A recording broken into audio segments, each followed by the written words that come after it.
Alright, hello everybody, and welcome to another video of Green Square Talks Battlebots. So, another large group here for this one. We have Civilian Arc to the right of me. Down below, we have Nate in the middle, making an Yo. appearance for his first podcast. We have Pory Nog on the right side. On the bottom, we have Zassa making his first appearance, who attended BattleBots Live. But then our big guest of honor here, we have Brandon from P1 in the middle row on the left side. How's it going, everybody? Going quite well. Good. I've been worse. I've been good. I've been trying to get myself sick so I don't have to go to school Monday. Seems reasonable. Yeah, I'm chilling, watching this anime that's torturing me. Thanks, Civilian Arc. Oh, you like it? What are you talking about? Yeah, the last, 2 episodes have been really mid, though. Like, bro, the next episode's Oh gonna no, be great. 2 episodes. Promise. It's a good art. Look, it's hurt. It's painful. Yeah, so we'll also see Spin Doctor and Blaze. Both of them will be coming a little bit late into this podcast. We might also see Jeff Waters for when we get to Jackpot vs. Blip. But anyway, this is the discussion of the 13th episode of Battlebots. Crazy how this is the second to last episode of the main competition of Battlebots. And because next week we'll be crowning a champion. And we're down to 8 after this episode. So the plan is we're going to discuss all 8 of these fights one by one, and then we're going to get to talking about the 4 confirmed matchups for the next episode, as well as predicting who we think should get the main awards that BattleBots has been talking about, like Most Destructive, Rookie of the Year, Founders Award, Best Design, those kind of things. So, all right, let's go ahead and get to the first battle. All right, Uppercut and Riptide. So Green. Yep. We did it, man. Yep, we did got it. it right. We did it. baby. But now we just got to get the I'm- next one right too. So I'm sorry for mentally doubting you. Green in the group chat. I'm sorry I mentally doubted you. Oh god, I was so wrong. yeah, well, to be honest, I did not think Riptide was gonna dominate that fight as much as they Yeah. did, and like that was crazy, including as well. Riptide might be one of my picks for most destructive robot of the season after the foam and uppercuts tires were everywhere after that fight. Did you see the Instagram post they said? I did not. It has a picture of them hit it the first impact on uppercut, and it was just, and in the captions it was, I don't like sand. It's cold, coarse, rough. It's everywhere. Oh yeah, I remember seeing that post. Yeah, so anyway, I'll go ahead and leave the floor to my co-hosts here. What does everybody got on this fight? I've had a wonderful time knowing what happened here and watching everyone go, oh, this is clearly Uppercut's gonna curb stomp this fight. There's no way, knowing that Riptide is just going to toy with them like that. That was one of the scariest fights I saw live because that was the first time I saw Riptide. I didn't see it in any of the other sessions. So I was like, oh hey, that's cool. They made the round of 16, and then they did that. It was scary. So Yeah, I mean the thing is, I don't know. I didn't see it as much of a slaughter as you guys see it. The big thing is that, well, so first off, for full disclosure, Uppercut is one of our closer friend teams. Valkyrie and Uppercut are the two that we're the closest with. But I don't know. It's a situation where you have a 2-wheel drive vert against a 4-wheel drive vert, and a 2-wheel drive vert that is crazy weapon centric. And if you make exactly one driving mistake against a 4-wheel drive vertical spinner, especially one as I'm assuming you guys have seen Beetleweight. There's no question what robot Riptide is based on. Lynx is unbelievably dominant. If you make I haven't driven against either of those robots, fortunately. But if you make one mistake against a 4-wheel drive vertical spinner, you are probably gonna lose. And that's, Uppercut was the weapon was here and it needed to be here, and that's all it takes. That's all it takes. And then Yep. from there, it was over, because then they're back up against the wall, and you could hand the bouncing controller around. to a sea slug, and they can absolutely blast uppercut. So that was the thing with me, is that I didn't see it as like that they got just absolutely slaughtered. It was one driving mistake in the beginning, and then it went completely one-sided from there. But I think if that first hit went weapon on weapon, I think you could absolutely see it going either way. Yeah, The way I definitely saw agree. the way I saw the fight happening was like a lot similar to like what happened with Uppercut versus Ribot, where Uppercut was winning like majority of the fight, but then Riptide gets like one hit on him, and that like changes the tide. No pun intended. Yeah, absolutely. It's like I said, it's all it takes is one mistake, and Riptide is put together well, and they're not just gonna snap in half immediately. So it's a situation where if you mess up and they hit you, you're in deep trouble. And Ethan can drive it well enough, and he's gonna be able to put the weapon on you. So it's like, if you let him get to a place that he can put the weapon on you, and you don't put the weapon on him, if you're a vert, that's gonna be a really, really hard time for you. Depending on when the spinners were obviously doing the spinning, depending on which position they were at, if it was a weapon on weapon, Riptide would have been sent flying if its bar was like that and it hit. But they got lucky. They got lucky with their opponent making a simple driving error, which cost them the match in my eyes. Yeah, I do give Ethan a lot of credit, because lots of that, because like I see that key driving error being that gyro issue that Uppercut's kind of been a little well known for, because Ethan took advantage of Uppercut's gyro issues, I think, better than almost anyone has in BattleBots so far, and it really paid off for Riptide in this one, and yeah, It looked impressive. It was probably their most impressive win. Oh yeah, I think hands that was down. one of By the a most long shot. destructive. So far, That was the most destructive losses. Yeah, and Uppercut got mangled too. Yeah, Like like one of the their poles was gone. The other one was about to come off. Both tires were just spewing sawdust and just ripped from the rims. yeah. Like I said, the final result was obviously incredibly lopsided, but like I said, I don't think there was a huge depth and quality here. I think if you see one hit go the other way, it could easily have gone the other way. They're But both pretty- Unless the Uppercut, fight of the nature. Riptide's weapon did an absolute number on Uppercut, especially with those later hits when they were hitting positions that Uppercut was not designed to take hits. Yeah, like They got wrecked. the That left is corner, scary. like the corners, like they got. That was one of some of the biggest hits I've seen. In a while. And the crazy thing is that Uppercut's on the same two frames they were on 2019.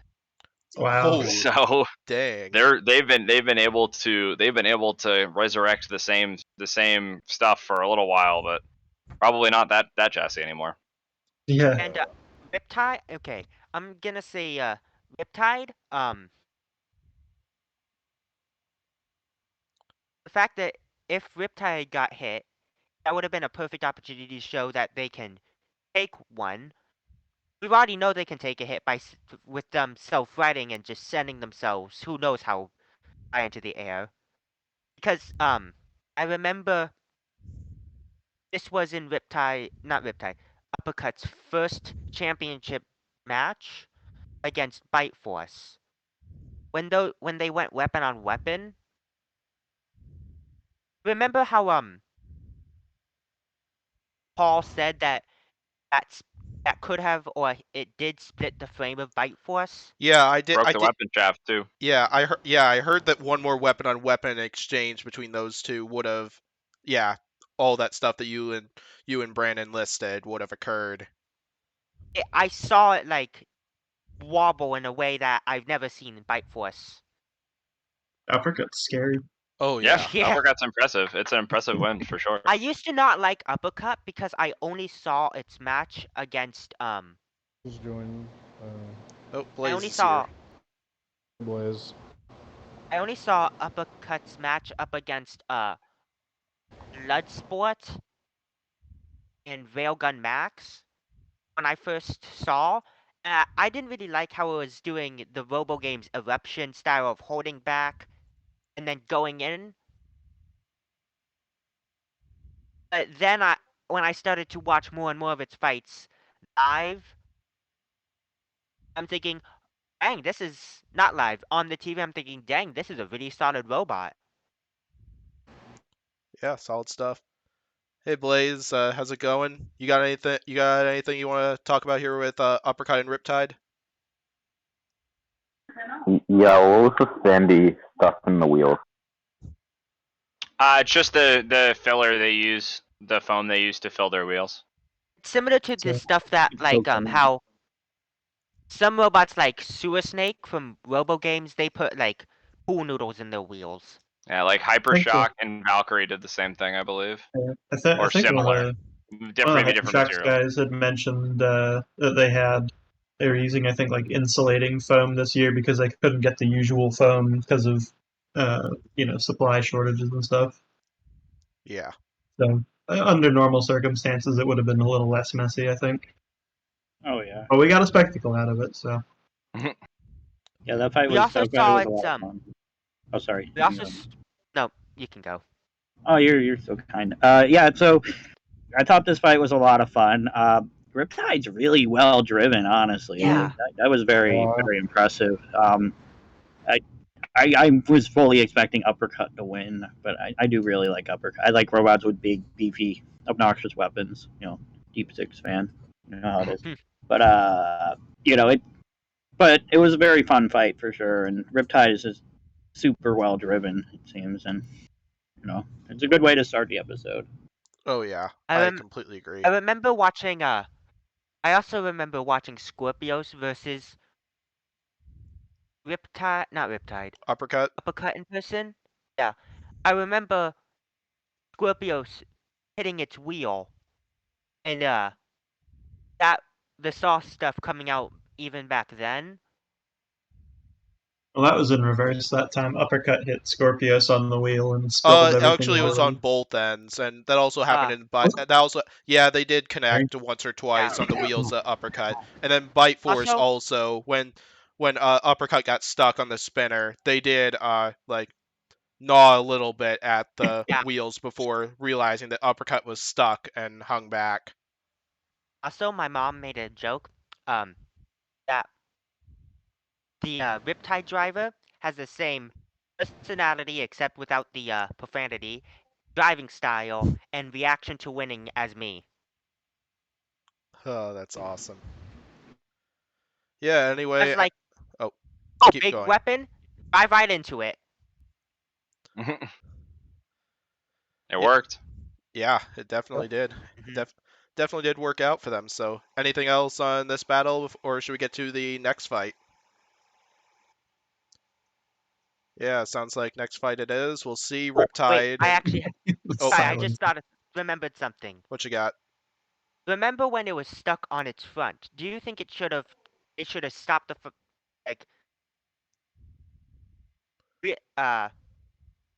stopped moving, stopped attacking, or should it kept going? Bite Force Uppercut fight? No, doing this. Because at one point it was stuck up against the wall. Oh, are you? Oh, whether you free your opponent or not is up to you. Yeah. So. Yeah, I mean, Riptide would have Riptide won regardless. So yeah. I mean, yeah, it's not like it really changed the result. Made for more entertaining. Yeah. Yeah, that's true. 20 more seconds of just someone flying around.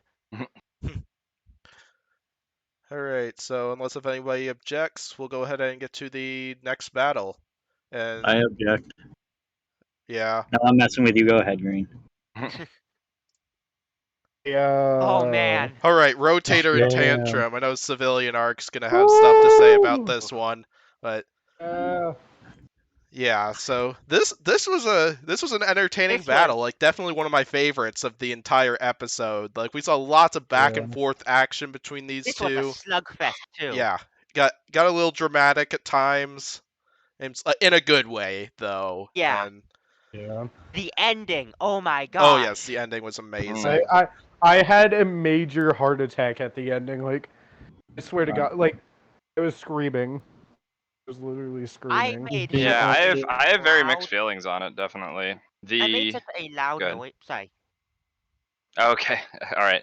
I mean, I feel for Victor like a lot because I feel like last year the endgame rotator decision was incorrect. I thought that rotator beat endgame personally, but or at least I would have scored it for a I agree. rotator. And Yeah, this I year, do have a you few get- co-hosts here that would agree with you on that. yeah. I'm And a then damage bot / control bot usually, in my opinion. Even I thought Endgame lost that fight.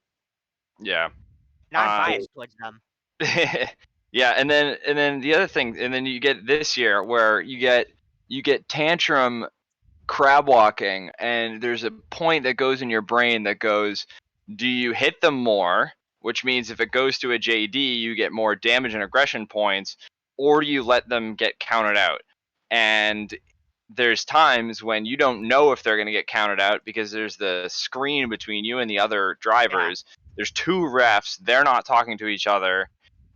You can't talk to the other driver, you can't talk to the other ref. It's a bit of a nightmare. So in a split second, you have to decide if you're going to go in.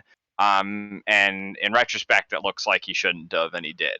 Yeah, it's just it stinks Yeah. because it's a decision you have to make in no Yeah. time at all, and you have no information to go off of. And at times it's just a coin flip. Sometimes you hit him and you win because of it, and sometimes you hit him and you lose because of it. And it stinks that it went down that way for him. I feel really bad. Yeah, do that's kind of definitely that was something I was gonna touch on because I felt like that was just one key like driving error, but you can't really call that too much of an error exactly.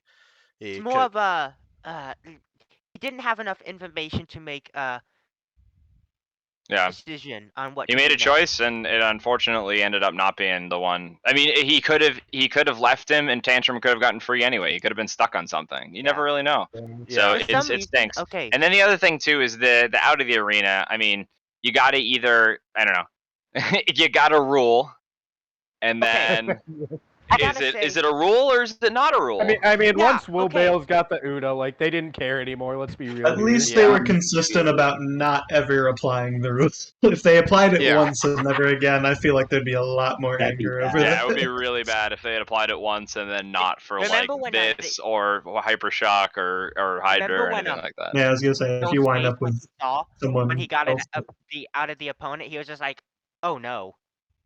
Yeah, Yeah, Will Bales was one of- freaking out. that was such a funny moment when He was just like- Hypershot got the Uda on Lockjaw and Will Bales was just freaking out. He was just like, "Did I get disqualified?" Yeah. Yeah. Okay. I'm gonna say this. If Rotator started up in the upside down position, like they were in the end moment of the fight, it would have been a much different fight. Well, I think he started out that way. It's just he got Well, I flipped th- by Tantrum Oh, partway into I'm the he match. pretty sure he started with the spinner being the undercutter. Yeah, he did. Mhm. Yeah. Yeah, and Him getting flipped upside down, that's a possible thing that could have happened.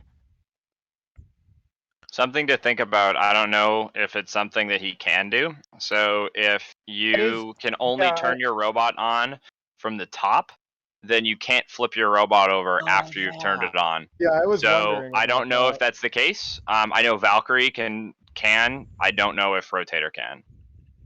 I think they can. They've started upside down before, haven't they? He's here. Okay. Let's They have. go. oh, we got Captain What do you Mantine want? here as well. Oh, is that the P1 guy? Yo, what's up, big man? How's it going? The P1. What's going on? Did somebody have a bad take? I don't. Not yet. Not but, yet. Not yet. No, he's young. But I want to give We my haven't gotten to input on the Hydra's fight. entry yet, so no bad takes. Oh god. Hot So takes. this was a this was a pretty fun fight, but Yeah. I don't know what it is, but this season made me like a huge rotator fan. I don't know why. Like past years, I'm just like, yeah, they're cool, whatever. But this year, I'm just like really on that rotator hype train. Yeah. I don't know what it is. Maybe it's like, sorry, Zaza, when it annihilated Kraken, maybe.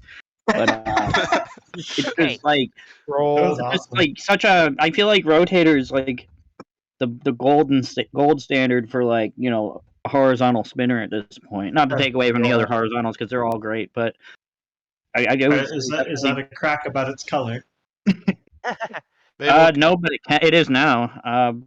But I've just it was hard to see Rotator get out because once Ribot got eliminated, I had Rotator winning the Giant Nut, and now they're out. But it was a fun fight for sure. I mean, and I do wonder like how they can deal with like the inability of communication with like is Tantrum out? Is I feel like there could be something they could do in the future to like Okay. make. I have more something, and it's I remember it happening, and it made me the most upset I've been in a while. So this was during is it okay if I speak on another fight that happened this year? Sure. It As does long as relate it's to me. not like a fight from the next episode. No, I Yeah. unfortunately didn't intend filming. So it was Hijinks versus Kraken.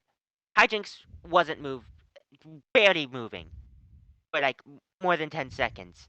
He asked him, "Is that controlled?" He said, "You need to have some controlled movement."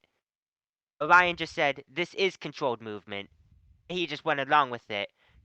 Meanwhile, other robots tiers said, "This is controlled movement," and still get counted out when they were showing more movement than Hijinks. Yeah, So that was kind of our original thoughts with Hydra and Ribot until Jake told us about all the stuff that Battlebots edited out at the end of that yeah, fight. Hey. I remember watching I forgot which one it was, but it was Sawblaze versus Son of Waiachi. Remember how it showed them having a late hit? Oh yeah. They actually hit 1 second. Yeah, that was actually 5 seconds before the clock hit 0. That's when that hit was. They just edited it. Well, Of course, Pory's got a Rowlet there. Oh, that's funny. So, yeah, it was definitely an epic showing from Tantrum. However, I do have a few concerns about their drive after taking a lot of those impacts, especially for when they take on Cobalt in the next round. oh god. Well, their drive was fine. They were hung up on something from what I remember. Yeah, because like it wasn't Yeah. like Gigabyte where their drive was just like gone. They weren't just like hung up on It was just something. also I noticed something that Chris and Kenny failed to mention, and it's on the screen right there. That front panel hanging loose off of Rotator. Yeah, Ooh. yeah, that was huge. I was hyped up on that when they got that front panel off of Rotator. That was big. It's incredible, Yeah. actually. 'Cause I did not think Tantrum had like I know Tantrum's a solid robot, but like it's like a driving, quickie, tanky robot. It's never like a destructive robot. So when I saw like a tank like Rotator lose its like front panel from Tantrum, I was freaking out. It's sort of like I'm pretty confident if you showed this fight to someone before the season and told them it was the final, I'm pretty sure they'd believe you. Oh, I would honestly Without- believe that. With how it played out. Yeah, It's an excellent fight. yeah, Excellent. this was a great showdown. I like watching robots and seeing how like sometimes I copy their driving styles. Like for example, when I'm using like sometimes I go with just like my robot vertical spinner part gets completely destroyed. So ironically the strategy that I use of driving is actually like P1s. Except I try and pull some other moves such as some like vertical, such as some not verticals, like tantrum moves where I'm just being more aggressive and just ramming them into walls instead of just controlling them around. If you understand what I'm saying, it's hard for me to get the. Yeah. Anything you want to talk about, Blaze? Since I know we haven't heard from you about this fight. I didn't see this. And You Fortunate. just randomly skipped that fight? oh, well, Zassa, you got anything you want to say? Since we know you attended these fights live. Just that Tantrum gave me a heart attack watching this because I was so excited to see it fighting in the tournament, and then it started getting its butt whooped, and I was like, no, I have to watch this happen after all the other things, and then it turned it around. Oh man. I made such a loud screeching noise when that happened. My mom woke up and said, "What happened? Is anyone hurt?" Yeah. Unreal fight by Tantrum. Like, Oh goodness yeah. gracious. Hand, Can you imagine you're thinking that you're done like twice and then coming back and knocking the other robot out? Like, what an unreal match. Yeah. Done once. And the damage is yes. really impressive too. Their weapon's only like 20-something pounds. So Yeah. Really? It's the fact that they rail can. system, the bite they get from it really matters. Yep. Yeah, definitely. So. So cool. And I do really like how it's that little like spoke thing, not spoke, that extra armor panel that comes up and to like bounce up and away the spinners. Yep. Yeah, how it curves over. Yep. And how I like how the and from the son of a artist, I really like how the eyes just go over that. Yeah, Tantrum definitely prepared well to take hits from horizontal spinners better for this season compared to last season. After we saw them go weapon on weapon with horizontal spinners, and it didn't exactly work out for them in Confusion. a lot of those fights. Yeah, Fusion, Valkyrie, even Bloodsport, even though that one was simply the weapon died. But yeah, it's amazing that Tantrum made the top 4 last season. Made some pretty big improvements, and we could see them making the top 4 again after the next episode. And we'll see as they'll be taking on Cobalt, my dark horse pick for this season. I'm still getting over Tantrum versus Sawblaze. Like my mind has still not recovered from that crushing humiliation. Whoever called that, they just humiliated me in the group chat. Oh my gosh. Yeah, definitely. Y'all never I'm gave still me getting credit for over it. that. Y'all never gave me any credit for predicting it. Hey, I gave you credit for it. What are you talking about? I let you rant on the podcast about it. I guess that's true. Yeah, that's right. So, anything else on this fight, or should we get to the next one?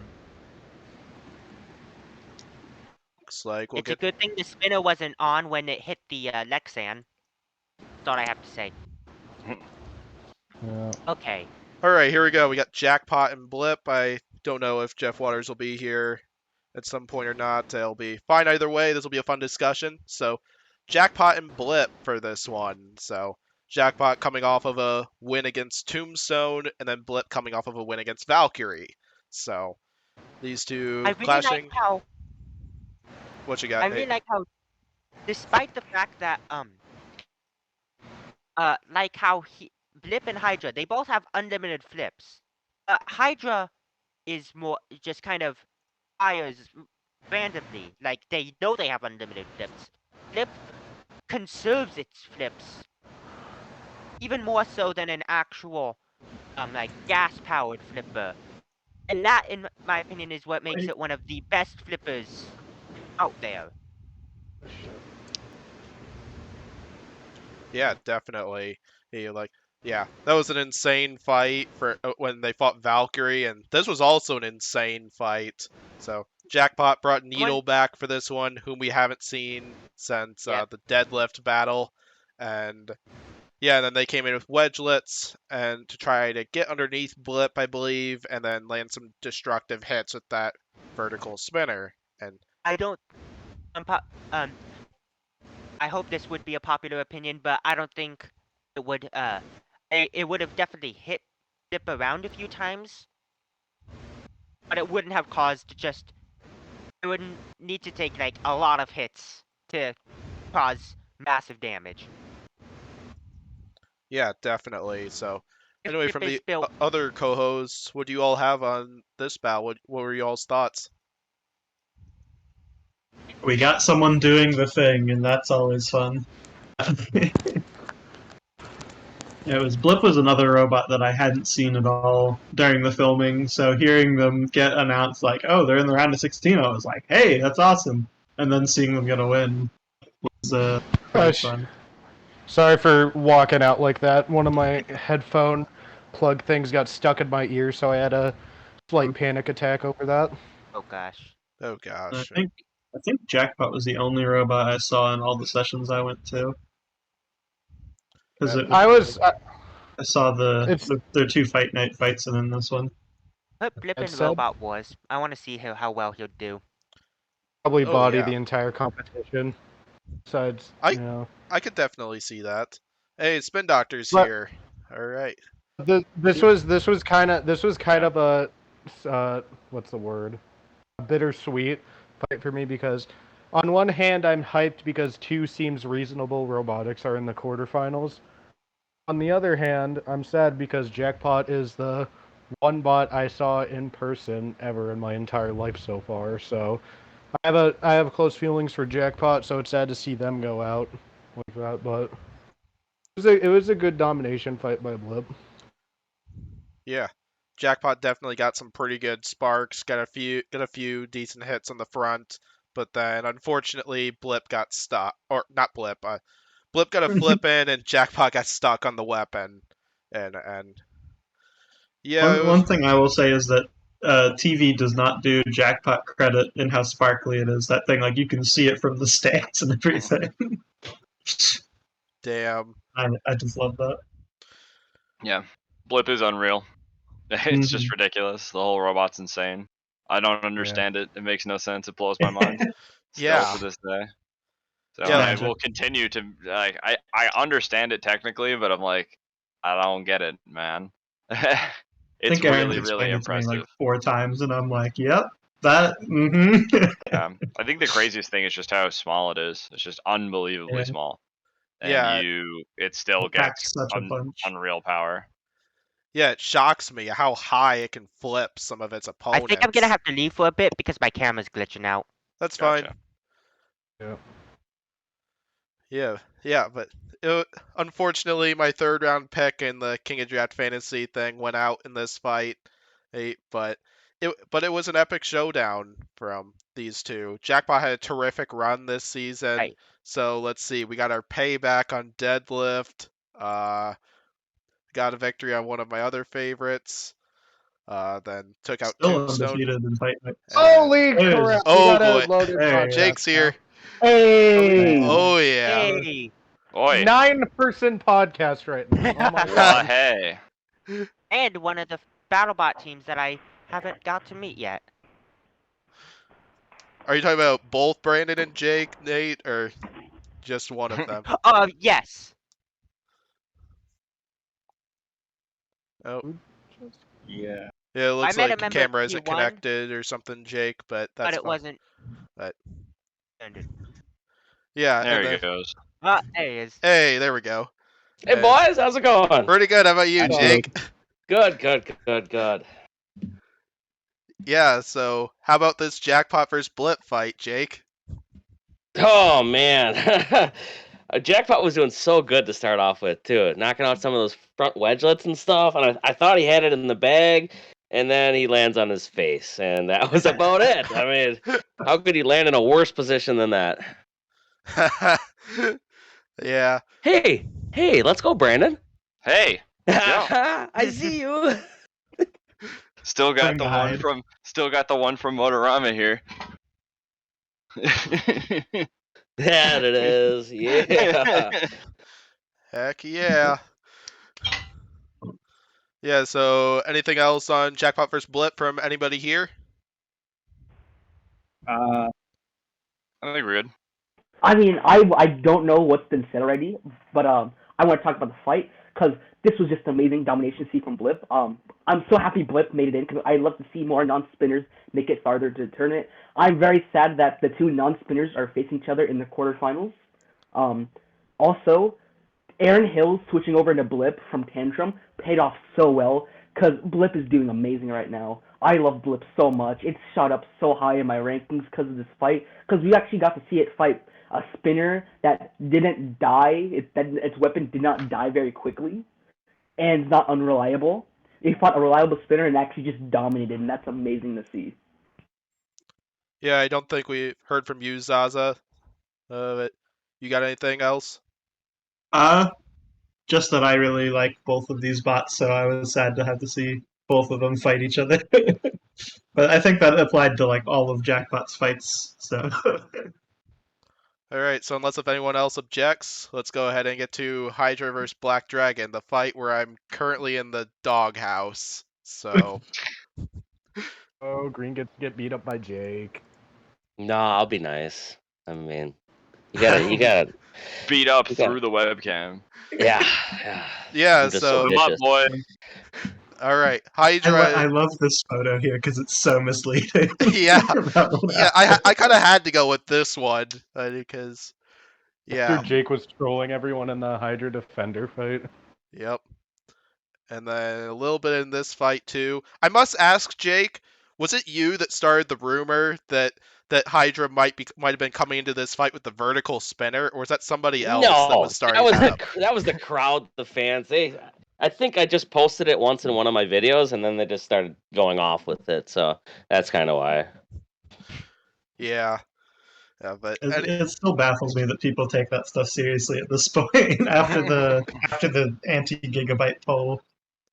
This is Jake. He's a surprisingly big troll. Trust nothing he says. I mean, I'm 50-50 for actually using my items, so it's Unless he says I'm gonna win the whole thing, then believe him.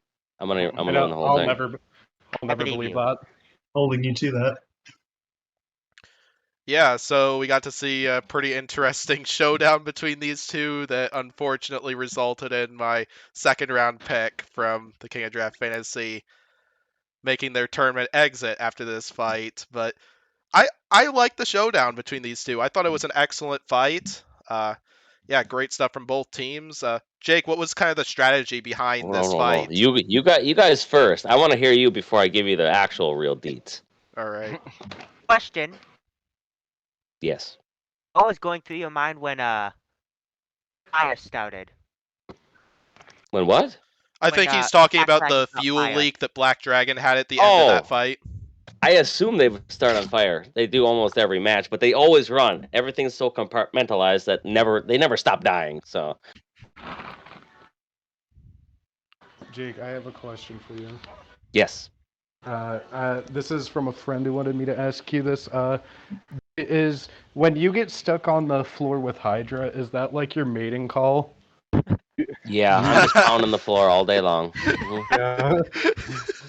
Really trying to earn that Bad Dragon sponsorship. Yeah, that's one thing. Yeah. I have another question. It's also about an earlier fight. Okay. So how high did Glitch fly? It was 3.5 panels high, so it was about 2 feet from the ceiling. So that would be 12. That'd be 13 feet, 14 feet. Now center mass. If they would have been bigger and ganglier, they might have actually touched the ceiling. Assuming they were rotating, but they flipped right direction, their shortest direction, so it didn't actually get as high as what it could have been. I guess if it was flipped sideways.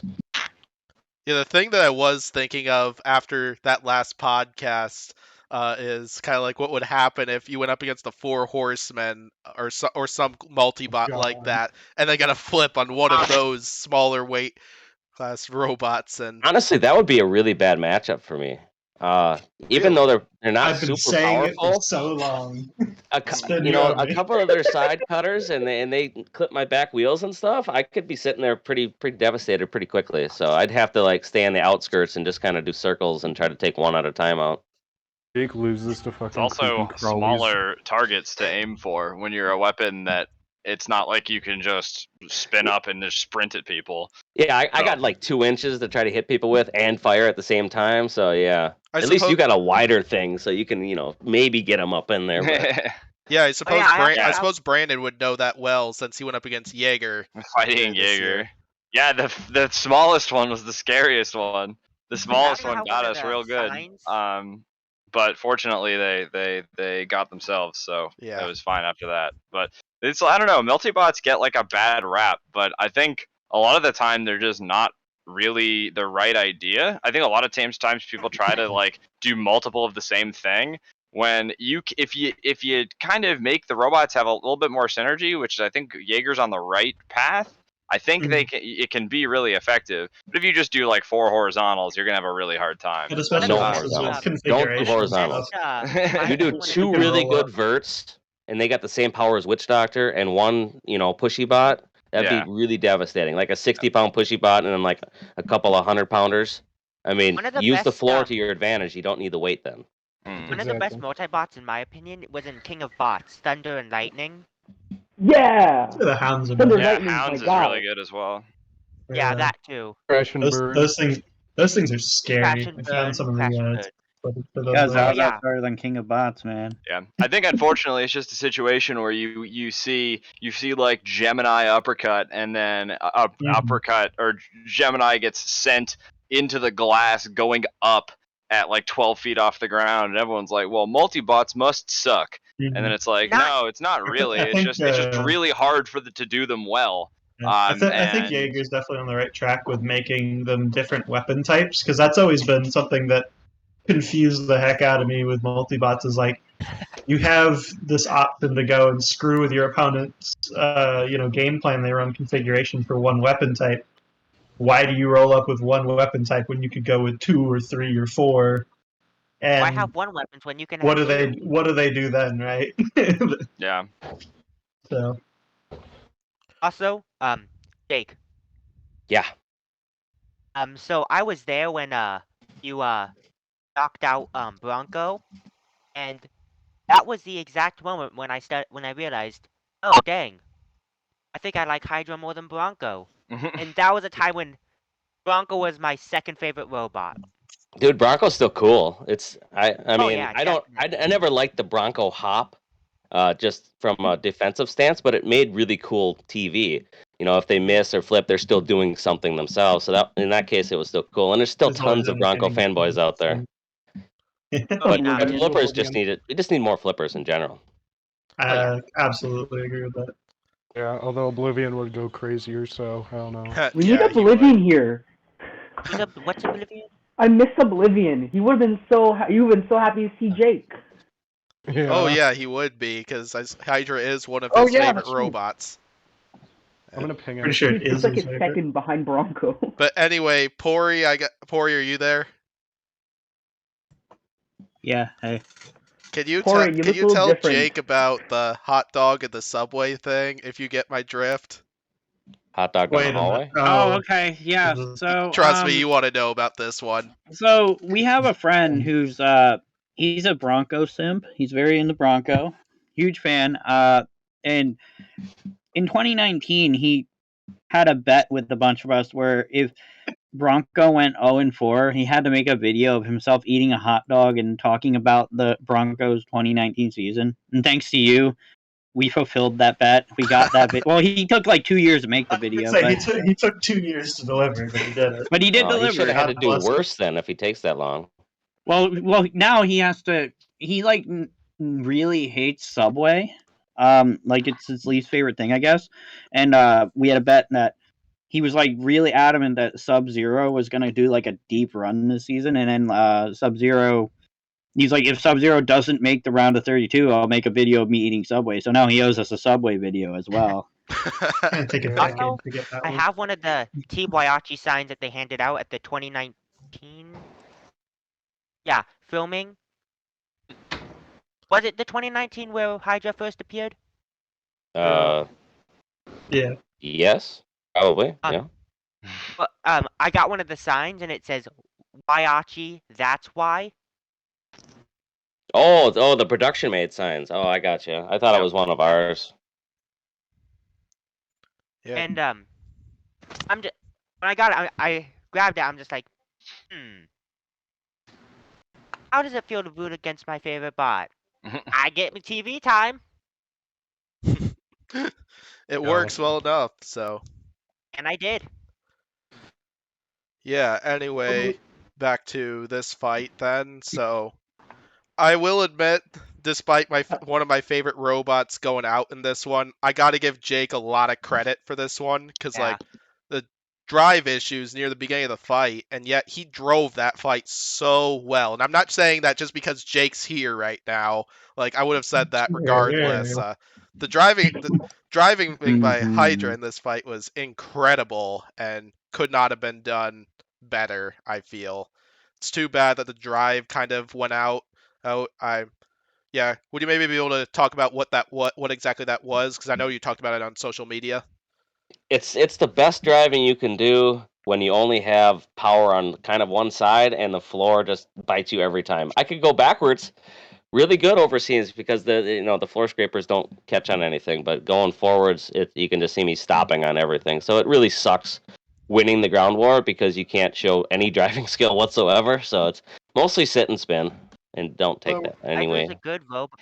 In my opinion, Hydra's a good robot, powerful weapon with a bad drivetrain. Good driver though. This year's drivetrain, it was the same as last year, but for some reason there's just weird hiccups. I don't know if the components are just old from last year, taking hits, finally breaking, but they're going out.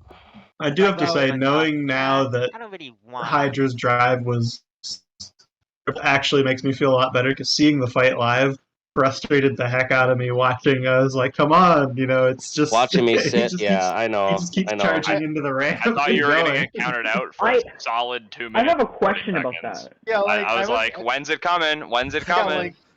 I was surprised, honestly, at the time. Were you? I think there should have been at I have least a like question. or something. What you got? Go ahead, ask Spin. I have a question for Jake. Were you ever threatened with a count out, or was it like a whole like, where's your lack of ability? I bullshit the refs really good. That mini bot actually made my life a lot easier because I kept blaming my movement on him getting behind me and getting in front of me, so they could see me getting stuck on the floor forward. And then sometimes the little bot would be behind me, so I couldn't back up. So I just would keep telling the ref, "Oh, forward stuck. Oh, backward stuck." So the whole time I was just miking that the whole time to him. So you pulled like an illusion. I wish they included that in like the episode. That would have been so funny. Yeah, a lot of times up there, I'm calling out all my shots up there just so the refs know. So they never asked me to see movement. Yes. If they could have, I could have just drove backwards. Yes. But I don't like driving backwards because it gets a little more squirrely, and I want to actually keep my front end towards them. I mean, thank God you're not in Robot Wars then, because you would gotten counted out even quicker than a regular count out. Black Dragon's super aggressive, and I knew that coming in, that they would just keep coming after me. Plus, everybody knows that you can't tell when Hydra's broke because I don't move very often anyway. So most people don't just sit and wait around. You even said it in one of the episodes that if I can't move out of the corner, guess you just gotta attack me in the corner. If some people should just sit and wait and make sure I can come out of the corner first, but that doesn't seem to happen anytime soon because a lot of people just get aggressive and antsy up there, and they're not willing to wait out a ribot in a count out. And you can tell that happens a lot this year. That a lot of people lost because of it, because they kept tapping. You got hijinks, Kraken, same stuff over again. Not gonna lie, I was kind of upset when the countdown didn't start. But then I saw him come back at you. I'm just like, alright, you do you, refs. Yeah, even when he was stuck on the wall and I didn't go over by him, it was because I kept turning towards the mini-bot, showing that I was still doing something. So that's why they didn't even look at me to see if I was even moving. As long as you can turn on a dime, you can see him not crab walking, so it looks a lot different than other people's drive when it goes out. I have a little bit of gamesmanship. You got to work the refs. A lot of it. I have a question. Blaze, ask Jake a question. Yeah, go ahead. Or not. Blaze, ask him a question. Come on, Blaze. Come on. Maybe he's asking and he's muted. Blaze. Nice. He's gone. I talked and he hit again. Ah, darn it. Oh. Sorry, I'm being There's so no aggressive. pasta. Pop it into Oh, he's chat and we eating. can He's ask it eating. for you. Oh, okay. Please. But I don't know Well, why well- this was, but I found it more entertaining the Minibot trying but failing to get underneath Hydra from the backside over the 17 flips that Hydra landed on Black Dragon. That seemed to Two more entertain flips and it me. would have been a Battlebots record. I have a question. 10-person podcast. Mante's here. We officially have a 10-person podcast. Well, we had a Listen to 10-person some podcast Blueberry last time, Zip. too. I'm gonna leave. I just wanted to make sure you guys got your 10-person podcast. That's all I needed. No, it was. Peace out. Have fun. I have a really goofy question for Jake. Okay, if Falcon from 2019 and Double Jeopardy got into a fight, Oh who my would god. win? It would be the lamest fight ever. It'd be bad, yeah. I mean, Double Jeopardy would get one shot. It would probably miss, and then both And bots then would just lame around for a long Falcon time. would Who would you Falcon think would would win struggle now? to move over. Oh, I guess Double Jeopardy because they'd be able to actually move. Now, Jeez. Double Jeopardy is a funny one because they really should get away from that air and go with a hydraulic system, and then they could do a lot of multi-shots in there. I'd love to see it. That'd be cool. Yeah. They have The, like 3 the shots funniest right now, outcome don't of they? that fight there is Double Jeopardy shoots Falcon from the side and just tips it over and wins. Yeah, That'd be sick. That'd be it was a very incredible. square bot. I kind of find it interesting how it seemed like Falcon could drive I better inverted than right side up, at least in the I Breaker know. Box fight. The parallax. It was a different shaped, different square for the wheelbase, so it was a lot easier to turn. Yeah. Yeah, so I anyway, my next... love. Oh, Spen, did you got something? Sorry. I love how little we are talking about Hydra versus Black Dragon. Oh, yeah. It definitely got derailed since I came in. Yeah, sorry about We've that. all managed to avoid it somehow. So, I think my next question is, what everybody think of the judge's decision here? Because I know there has been some disagreement about it. And I that I've think heard I of, think it was correct. I mean, Hydra was like dominating, even if it wasn't like moving like coherently. It was still dominating because like Black Dragon comes at it and Hydra just flips it. In terms of damage, even though Hydra was not moving, Black Dragon was suffering so much that like it would be pretty even if you give the nod to Black Dragon in damage. Hydra's control kind of just gives it more points in my opinion, and it did use its weapon, so it kind of gets aggression by default, even if it can't drive coherently. This is one of the problems with the Battlebot scoring system as it sits, because he almost won that on points, yet it was an ass kicking. So Yeah. something might have to change their scoring. Yeah, wise. I don't know. I don't know. I think the big question for me is whether BD's weapon went out at the end. Because I saw people mentioning that online, and I don't know if I I don't think that. it was. I don't think it It was looked either. like it was Slow starting and to really go bad. down. On my card, scoring it, I probably on BattleBots rules scoring it, I probably give it to Black Dragon.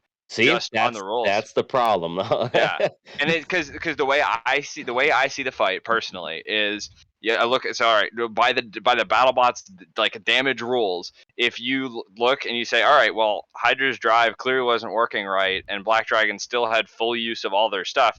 There was you chucked one of the wedgelets off, right? If I recall correctly. I don't remember. I don't I don't know about the wedgelets, but Maybe I know I'm Black Dragon thinking did have a wrong. fuel leak because they were on fire at They the did end. lose a piece. Yeah. I thought it was So it's their like- wheel, but then I saw the wheel still on, and I immediately thought it's a wedgelet. Yeah, so there's the self-inflicted damage thing this year, which is why we beat Hypershock. And so there's that aspect too. It's like, well, so if you put BD in the lead on damage and they were just YOLOing it all over the box, so I put them on top in aggression. I give Hydra control, but I would probably end up with a 1 point in favor of BD. But yeah, I mean, you flip somebody 17 times, you probably should win the fight. But that's the difference between the cards and how the rules are written and like real life. That's So why it's extremely difficult for wedge bots. Well, when I they do think, damage only and they try to get all these spinners in there, it hurts flippers and That's every why other that- control bot. They can dominate a match the whole time, but damage still beats out. That's why Bashbots has a better judging criteria. Yeah. I think I don't remember who. I think it might have been Derek's card was the one where it was like all aggression for Black Dragon and all control for Hydra, and then damage in favor of Hydra. And I think that was probably the correct way to score it. One of the cards was 2-1 Hydra aggression, and I was like, really flipped the other one. That's one that makes me think that they really have to do something when it comes to the aggression being scored so heavily based on weapon. Like, I get having it as like, using your weapon counts a lot, and that's good. But that heavily, I don't think is a desirable outcome. Yeah, it stinks too because you get so many outlier fights, and you have to write rules for everything. But yeah, this is one where I definitely disagree, like with who I think won the fight, and who I thought the BattleBots rules say won the fight. So. Mm-hmm. Yeah. I mean, I think they should just throw away the scoreboards and just give a thumbs up, thumb down, unless it's close. Then they can start doing the point system. Because judges can just feel who they won, and otherwise, usually they're just going to put down a number, and then they're going to adjust their other numbers to make sure that their last final is the same. I think that's what probably I forget her name again, but Lisa. Lisa. Yeah, I think she just wrote down a final number to give the win, and then she adjusted her other numbers and why it came out all weird like that. And even if she's not doing it intentionally, like you'll probably do that like subliminally. You're like, well, I think this robot won, and so da. Like even if it's not something that's intentional, it might happen anyway. Yeah. So I'm ashamed to admit this. I had Hydra winning initially. Saw the setup Black Dragon was gonna use. Changed to Black Dragon, then the flips came in. You have to trust in the wedgelets. It's the only way to win with a flipper. You know what? I had Hydra. Like I was like so hard on Hydra winning this, is purely because Hydra's ground game is godly. I think it has probably the best ground game in all of BattleBots. So I'm just thinking they just quote nay Black Dragon. I think that's what I said last time. Well, everything's stupid sharp, which doesn't make for a good battle because I can't move around the floor, which really sucks. But being a flipper, and usually a pretty fragile one, if I don't win that and even take a few hits on the front, I'm probably dead. I mean, I can't be a P1 getting jacked around and still surviving all that. So. Good example, in my opinion, Glitch. What about Glitch? What about it? Oh no, you're not strong in the front. You got hit in the front by Glitch. Well, it took the tongue off, yeah. I mean, technically I was still working and flipping after that, but I couldn't drive anywhere because the drive was already messed up, so. Yeah, the one thing that bummed me with the airing of this fight, they cut the bit from your interview there, where Chris asked you about, like, do you think you're still the best flipper in BattleBots? And it was shortly after the Jackpot Blip fight, so I remember you immediately called him out, like, no, Blip is completely different. I'm not going to sit here and compare myself. But then finding out later, because I didn't know the bracket at the time at filming, that like, oh, that's why he's doing it, because he's trying to feed it into the next fight. They were trying to get both of us to bash on each other. And I seen one of Aaron's interviews prior to that, like the first or second of his fights. And they were trying to get him the whole time to bash me. So I just went along with it, and I wasn't going to bash him back either. So, but maybe this upcoming episode, I might. If you win. No. Before you win, Zassa, you got to be cocky before. I have a question for you. Zassa, I have a question for you. Mm-hmm. So it's been mentioned that like something like about the round 16 or round 8 has like loads of controversies. Was the Hydra fight one of them, or are there more controversies to come? You're just gonna have to sit tight and find out. Were you there for all the days? No, I was there for a couple in the beginning, and then I was there for this one. So there were a lot of surprises that came. I only saw a few of the early fights. I was supposed to see Endgame versus Hydra when it was going to happen on the first day, and then it got pushed back. You don't want to see that anyway. Yeah, it's the way that they made it out, because I saw Witch Doctor and Endgame fight, and Chris during the narration was talking about, Endgame like destroyed Hydra. I was like, Jesus Christ, they must have mangled the thing. And then I saw the fight on TV. I was like, they were very misleading about how that went. I hate how they push some fights so hard and then they just duds, just complete duds. You really should try a little harder to just push. It's one of the things that's like, it happens sometimes. The fight doesn't turn out as exciting as you want, but man, they really pushed the narrative that was like, Endgame ripping Hydra in half from the sound of it. And I was like, holy crap, and then we got the fight we got. So I was severely amazed on how that main event was on both. But I was surprised that Endgames could. I keep forgetting that this Endgame isn't the same robot it was when it first got introduced. So whenever a flip like that occurs, I'm just thinking, it's over. Well, had they have landed on their head, they would have been. Their self-rider was busted. Oh, it was? But yeah, it was busted. So if they would have actually stopped spinning and got flipped upside down, it would have been done. But of course, only one flip in, and you have issues, so that can't happen. It really should default to down. It'd be a lot better if the bot was stuck down instead of stuck up.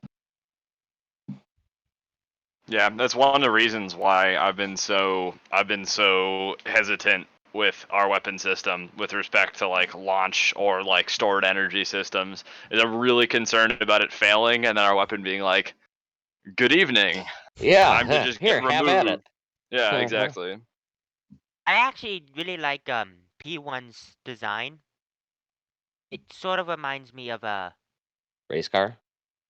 No, it's no. Just When a I little first bit. saw it, the first thing I immediately thought was, "Hey, that reminds me of Push to Exit."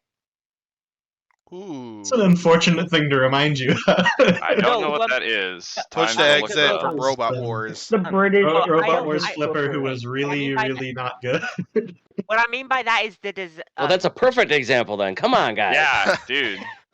okay. That came out wrong. What I mean was when how do I save myself from this? You don't. You Yeah, pretty I much was just dissed them. You might as well just stop talking now. Jake's gonna body slam you. Just let it happen.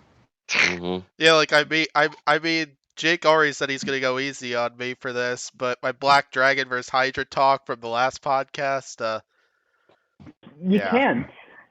So do you want me to lay on Hydra's flipper, or do you just want to just flip like a squeaky hammer onto my head? I don't know. I don't think I'd want your innards on my flipper. I'll get the squeaky hammer. Like fusion on him instead, if he can avoid it It's for just a gotta minute. run around until it starts on fire. Yeah, I was gonna say, Yeah, if he can avoid it for a minute, then he gets off. Make it slow. Well, I mean, first Falcon's gotta move. Yeah. No, we don't talk about Bruno Falcon. In order to avoid Falcon, I just gotta sidestep. Yeah, you just gotta take a 90-degree angle on it. Would you rather talk about Warrior Clan? I would Hey, that rather was talk the- about Warrior Clan. Yeah, that was Just at sit on least it that like was a Roomba. interesting. Warrior Clan is absurd. I love that I- robot. I really Except like. it didn't work Well, really well. yeah, Could never but get it like- spinning fast enough.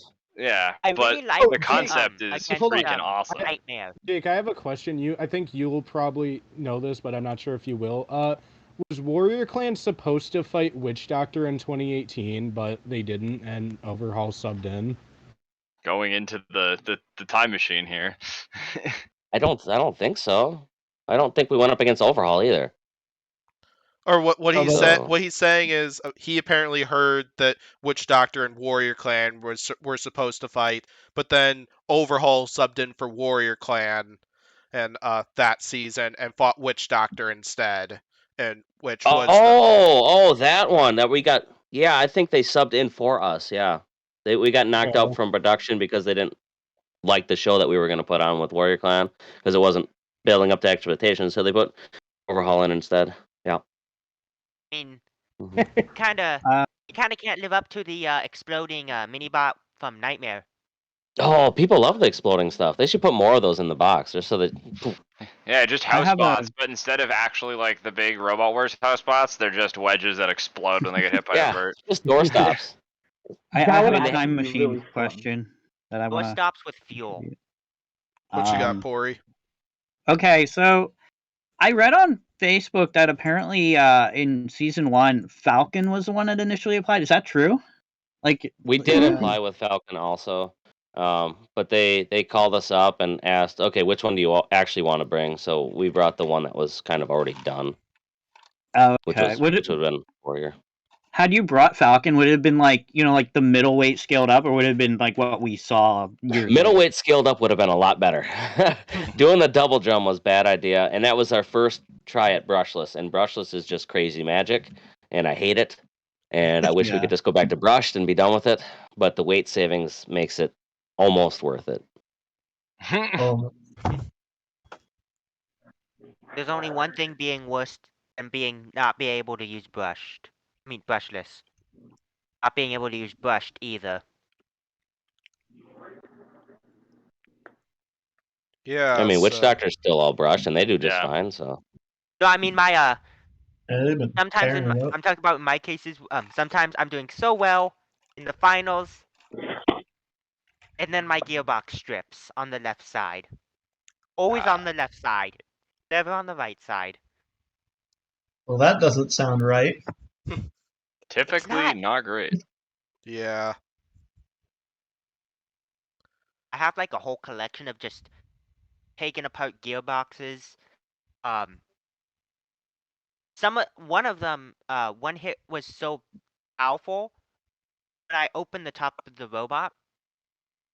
The entire gearbox was just everywhere. Yeah, that'll do it. Yep. Imagine if you're Ghost Raptor and then you fight Cobalt, somehow won that and your whole robot is all over the place. Oh nah. Oh boy. It takes a little bit of duct tape. Yep. Just a little bit. That is a tangent here, but once. eventually I know we'll get back. No, how in the blue heck did they get that robot back together? Unreal. Impossible. Oh, stunned when I saw them again. A ton of experience. Yeah. Did that when they signed a contract with the devil. Yeah, it was amazing stuff in that one. So I still think I feel kind of bad that that's the fight where Ghost Raptor got completely eviscerated, because that took over the whole narrative of what that fight was and like really overshadowed. I thought like Chuck was driving really well in that fight. Oh yeah, and that's something he doesn't get nearly enough credit for these days. The epitome of it was going pretty well right up until it wasn't. Exactly. It's just like, man, if he had gotten KO'd but not quite so brutally, people might be sitting there going like, wow, what a fight, but kudos on him for, hanging in there. And then now it's just like, wow, what a fight he got. He got rammed. Very true. Yeah, so Green, what's the next fight? I got a few things first. Blaze, you got anything you want to say to Jake, since we know your mic's up? Okay, yeah. Can you answer the question I sent you in the DM, Jake? Now your DM? Stay out of my DMs, damn it. Why are you DMing him, you weirdo? We are in the podcast. Yeah. Bro, just ask it. Yeah. Yeah, that's the whole point of the podcast. Dude, I'm not saying this. What is that? Okay, here it is. I thought you feared the floor, but Hydra is having sex with it? Question mark. Why? Do you ship Hydra and the floor? Pretty I don't sure know. How is that supposed to be an answer? I mean, considering the floor's relationship with the other robots such as Cobalt, Hydra ain't the first. Wait, where'd he go now? Now he left? Apparently. Not a Drop that bad grenade and walk away. Oh, I feel bad. One question stand. But and now he says, I am not sorry. Alrighty. Blaze is wild now. Oh, okay, yeah.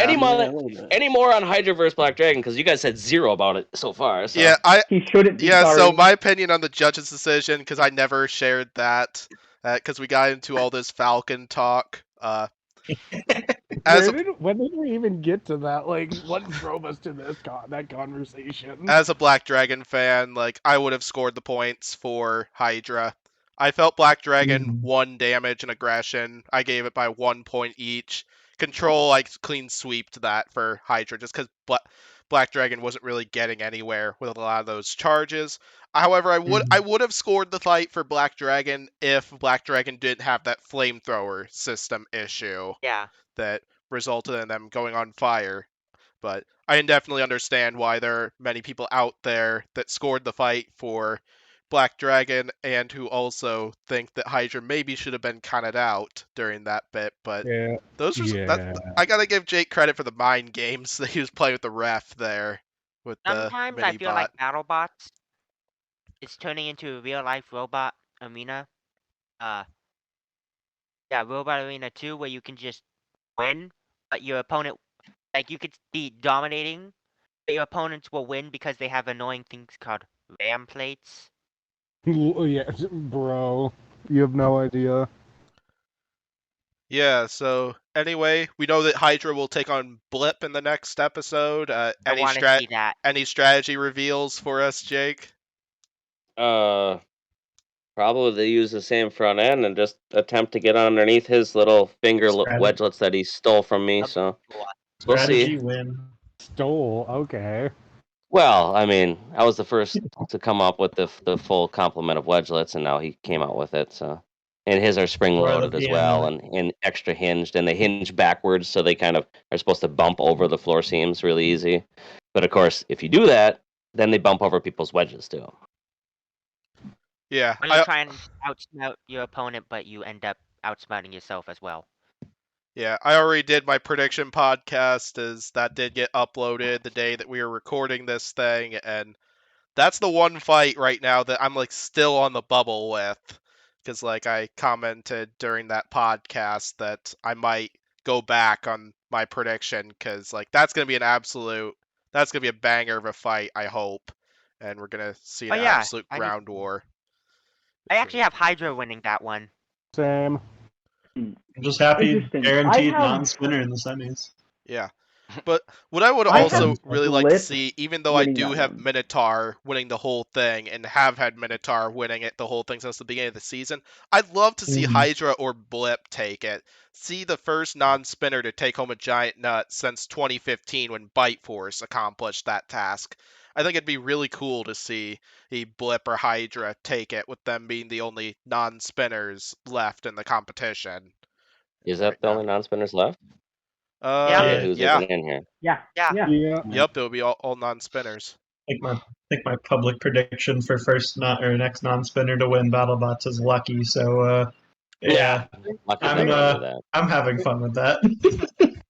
There's some bots that come there and they're never gonna win. Not a chance. There's always somebody who can beat them. That's always part of the fun. Well, yeah. So anything else on Hydra and Black Dragon? Any questions for Jake? I just want to say this fight was a spectacle purely because of flips. And Black Dragon catching fire and just living through the fire happens so often. I'm not sure how much of a spectacle it is anymore. It just feels like it's just Tuesday for Black Dragon.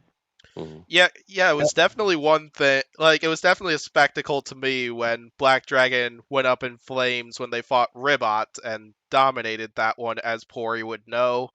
And we know that if the Ribot did manage to beat Hydra and take on Black Dragon would wreck them again, right, Pory? No shot. Listen, next year, Ribot going all the way. They're gonna beat everyone. You know, they got this. I believe in Ribot. Well, also there's a Ribot. I just, it's a frog. It's if there's a show. Yeah. A funny one. And then we'll also get a Jackpot deadlift round 3, which we know Jackpot will definitely win, as Pory knows as well. Will win that. No shot. No. Jackpot's got this, Pory. Sorry to say, but Jackpot's got this. But I did want to ask, because there's something from this fight that I remembered, and then the broadcast made me think I might have just been mixing it up. I I could have sworn it was this fight, but seeing it again, maybe it was in the Minotaur one. Do you remember one of the Black Dragon guys having like the flag cape and running around the arena after the match? Because I could have sworn it was this fight, but it might have been Minotaur Endgame watching because one of them was wearing the cape. Hmm. Is that not No, just every no. match with Either one of them. their teams Well, in that's it? what I'm thinking, because I know in one of them, because it was one of the Brazilian teams, and after the match was over, the dude wearing the flag cape did like a full lap or two around the battle box. If it was and then if he took was off tall, his it was cape Black and Dragon. threw it. Yeah, because I It's know all- Black Dragon typically has a team member that comes out with the Brazilian cape, or Well, that's yeah, that's why I Brazilian was flag thinking cape. it too. But then in the broadcast, I didn't see anyone with it, and someone on the Minotaur team had one, so I wasn't 100% sure if I was remembering that right or not. But I just remember that was a super hype moment where one of the teams had someone who went around after the match and then threw their flag into the crowd, which was really fun. Green. What's up? Where's the Black Dragon duck? Oh, Mono. Oh, Mono? Oh, He's where's still Mono? around. I got an Instagram page for him. Yeah. Did they really? Yeah. Yeah. It follows me on Instagram too. Yes. What? I think Yeah, it's same awesome. here. Oh my god. Like just read here, civilian. Read off the disc or the right on the Let's see, how do I? Born in a Right in I the was bio. I was born in a bear picking machine, not content to share my space with those straps. I was released, and since then I am a badass. It's so true. Mono is a badass. So Yo, this is the greatest account of all of Instagram. it really is. Yeah. So What anything about else on Andy the Green? last call for this fight? Any questions for Jake? No. All right, next fight. Finally, holy cow! Civilian, our favorite fight here. Another Nope, fight that nope, was never going saw this very fight. well right up until it wasn't. Never saw this fight. Never have. Never will. Couple This is where hours he ago, I was revealed watching Copperhead Robert was never Cowan's supposed to video win. or recap video on this fight, but I predicted Witch Doctor for this one, not expecting Witch Doctor to actually win this one, and it went in my favor prediction wise. So yeah, I'll go ahead and leave the floor to my co-host here before I summarize a little bit of the recap video that Cowan was talking about for anybody who hasn't seen it. So Yeah, I actually forgot how this fight went. I don't know how. I don't remember it. But Yeah, Copperhead Copperhead- made the first two big fits, and then after that, Witch Doctor started winning the head-to-head. Yeah, It was definitely Witch Doctor's shorter. just, It was definitely Witch shorter than Doctor's Battle. just completely unkillable. There's a thing, so it's like in earlier seasons of Battlebots, especially in the like Comedy Central seasons, but even in the first couple of years of this, it was like spinners typically would put a couple hits in and then just like break, right? And there's some robots that were tough and could survive the whole fight, but if you were like a tank robot, you could kind of just slam into the weapon and it would break. It doesn't work anymore, especially with top tier verts like Witch Doctor. You can go head to head with probably the heaviest drum there, I think, and probably one of the better design. Like their drum is insanely well designed, and Very thick, too. you can even win the first exchanges and then still lose because Witch Doctor is just that well designed. So Witch Doctor, if my memory serves me correct, it's hardly ever been lost because of like it's been completely destroyed. Oh, it's lost a lot. Only these last I few said seasons because has it ever won, completely actually. destroyed. That's true. yeah, it's just so refined now. Spin that shit post is amazing. Yeah, I gotta give you credit for that one. That's an awesome shit post.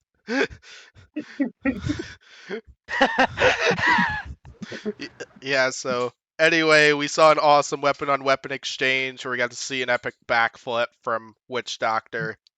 It looked like Witch Doctor caught a corner on Copperhead on that second one, which flipped Copperhead over, but Cowan was talking about in his recap video that apparently the drum spinner was not at full speed at that point, which is why Copperhead was kind of losing that exchange, why they were struggling to self-right, and yeah, Is that the? Are you talking about? Never mind. But I also saw pieces of like its extremely usually durable side armor just fly off. yeah, Cowan was talking about how this fight and Kronos were like the only two fights where they've taken frame damage so far. Yeah. Or during this time, and apparently they're coming with the same The gift of frame and the hindsight, drum that just spinner feels so for nuts. next season. I'm still mad about that fight. Cronus and Witch Doctor Kronos hitting on the same level just sounds so. Yeah. God. I mean, they're basically the same. Let's be real here. I mean, they're both goth, sorta, and Yep. Thank you very much. No, Witch Doctor is definitely fake. Copperhead's weakness is goth. They both That's lost true. their weapon to Gigabyte. Now we just need Mobius to come back, and they'll beat Copperhead as well, and it'll be pretty cool. One of the things I've most been looking forward to in rewatching the fights I was there for was actually Cuddles with the little Witch Doctor hat on. Yes. I love that so I much. felt so bad because that's such a great moment, and not being able to say anything because it's in the round of 16 and saying, oh, by the way, these two are going to fight. You can't do that. So just having to sit there and be like, I can't talk about her hat. That sucks. I also really liked when Witch Doctor did the backflip. It landed on the two mini bots. That was funny. Yeah, literally landed right on the I love snakes. that Like it kid was so not much. even weapon down too, and the snakes like Imagine exploded. Imagine if it high centered them. If they land a perfect backflip and the dead. That would have been priest. so funny. I would have been so mad. Yeah. I would have been legitimately mad. Yeah, so Cowan was then talking about what ended up happening to Copperhead's drive, because after Witch Doctor got that hit onto the backside, ooh, Jake's got that picture up. Yeah, Swamp Thing. Yep, Swamp Thing. Yeah. I disagree with the Hydra comments, is and actually, the reason is, no, I'm not gonna do it. Oh, come Yeah, I on. was gonna say, Come Do it, Pory. Come on, Pory. Come Don't in. do I don't know thing. I don't know the whole thing. I don't know it off the top of my head. Well, I'm Coffee gonna podcast. finish talking about Copperhead and Witch Doctor. Your job is to now find that and share it with us after I'm done. So No. I know a lot about Swamp Thing stuff. What was he saying? I think I might be able to fill it in. No, don't worry about it. yeah, don't worry. Yeah, but I want to know. yeah. But regarding this fight, then what happened to Copperhead's drive? Apparently, the frame damage did not do it. Neither was an electronics issue. Apparently, debris getting to the motors was apparently the issue. Yeah, and resulted in them losing drive on one side. Well, resulted in one of their sides losing drive, but then the other side apparently was unknown to Cowan as for what exactly happened with that other side of drive, which is too bad. But yeah, and then a few of the other reveals Cowan mentioned at the end of his video involves that Copperhead will be back for next season. However, Cowan is not going to be returning as the team captain, which is unfortunate because it's always fun.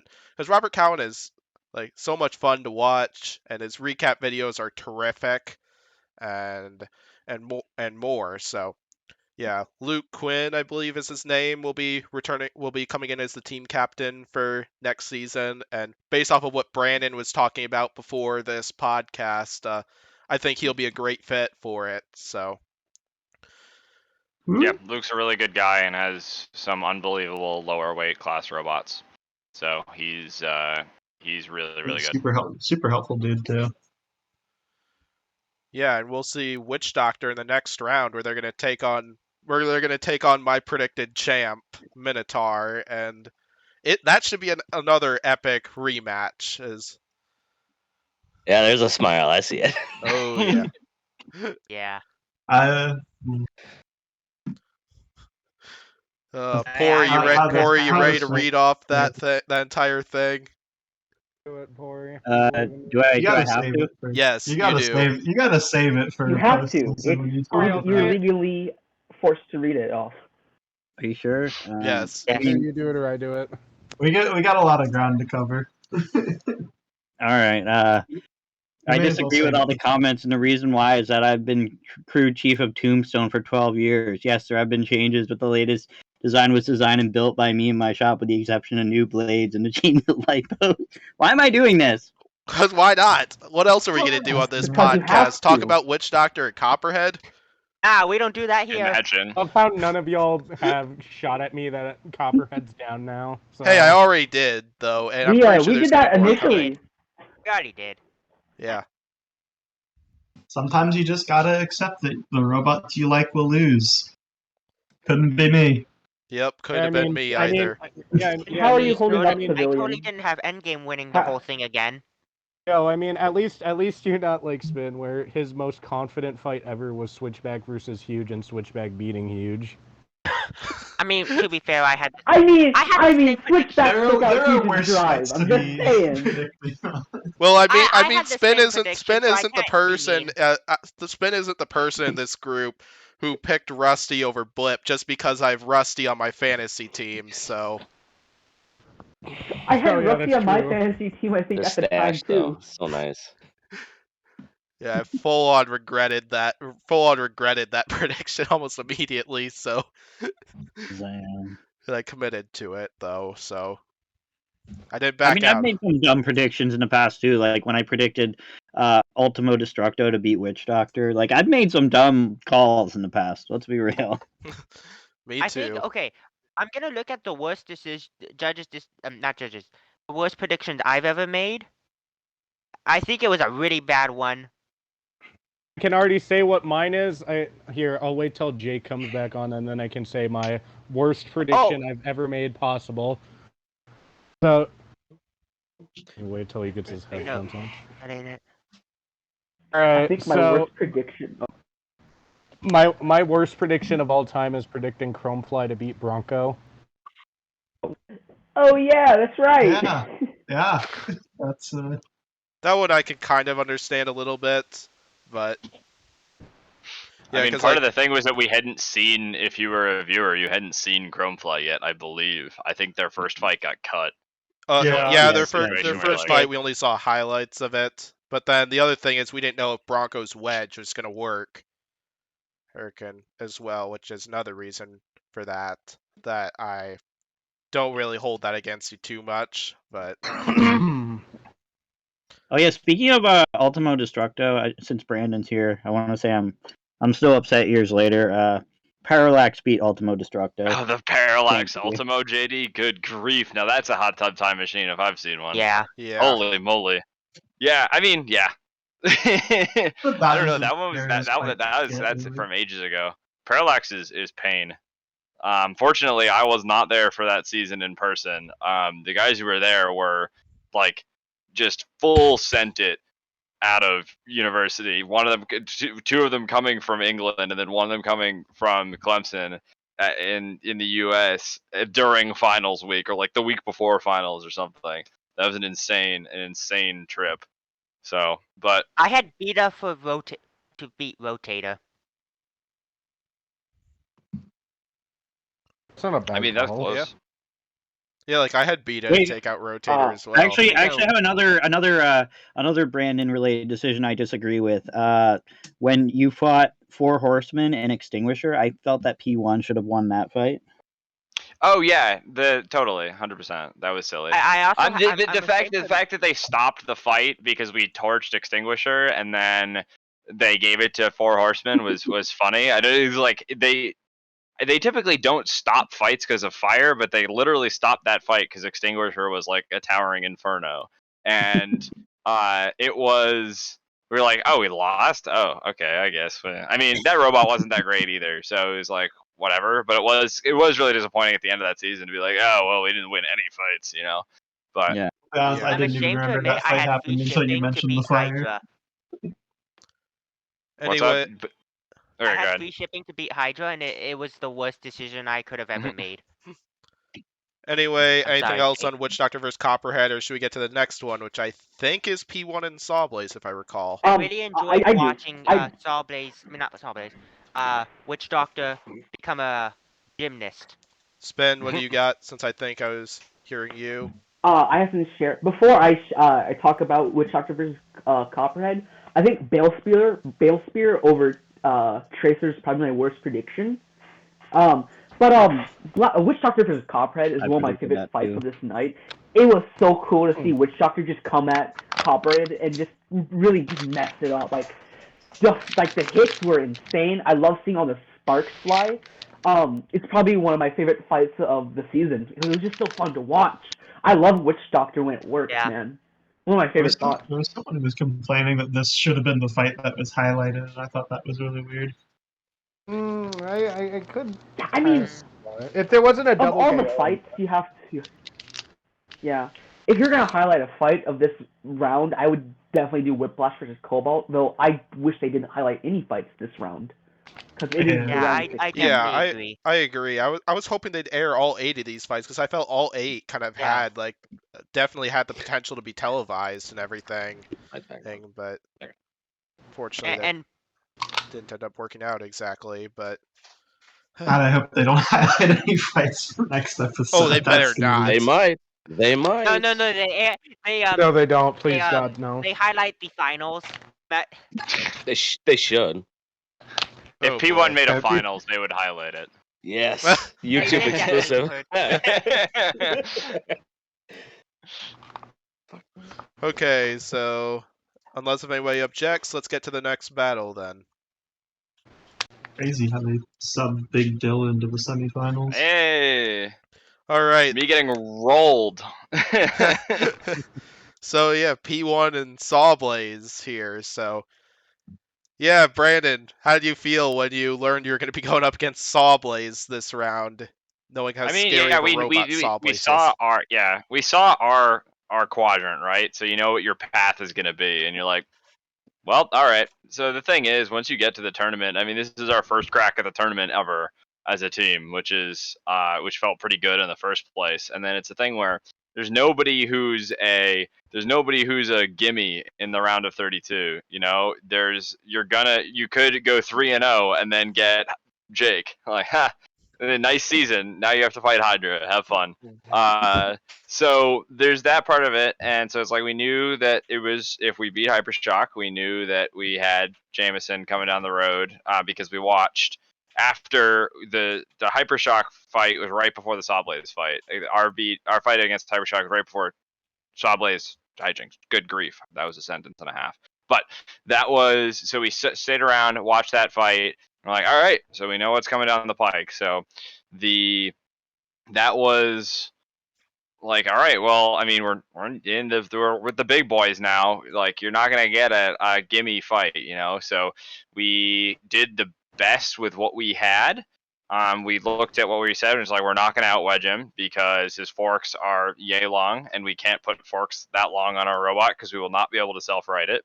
And so we went with the scraper, which was what the theory was to do what Tantrum did last year, and it's not. I actually thought you would succeed in that. Like when I saw that, I'm thinking, oh, I think they'd actually might work.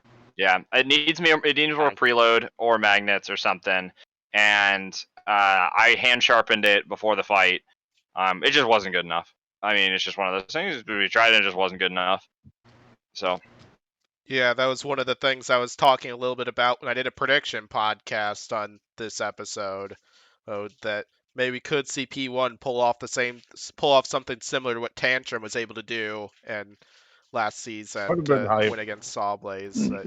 Yeah, it's a hard opponent, right? I mean, it's a robot that if I invert, it doesn't matter. He just self-rights himself, and he's designed insanely well.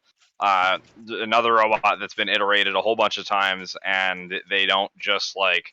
I mean, typically when they lost to Uppercut, it was like something I talked about earlier of like the one mistake against a vertical spinner. It's like they made one mistake and they lost, right? It wasn't because the robot wasn't built well enough. Like, I don't care how well you mount those tires on, Uppercut is going to take them off. So with this fight, it was just. Like, I mean, he just drove insanely well the whole time. And my hope was that we would be able to get in. We were able to get in from the side or beat him in wedge straight up and get him over onto his back and blow his clutch out. But just didn't happen, obviously. He opened we still don't know. The drive was squirrely the whole fight. after the first exchange, I don't know what the heck happened.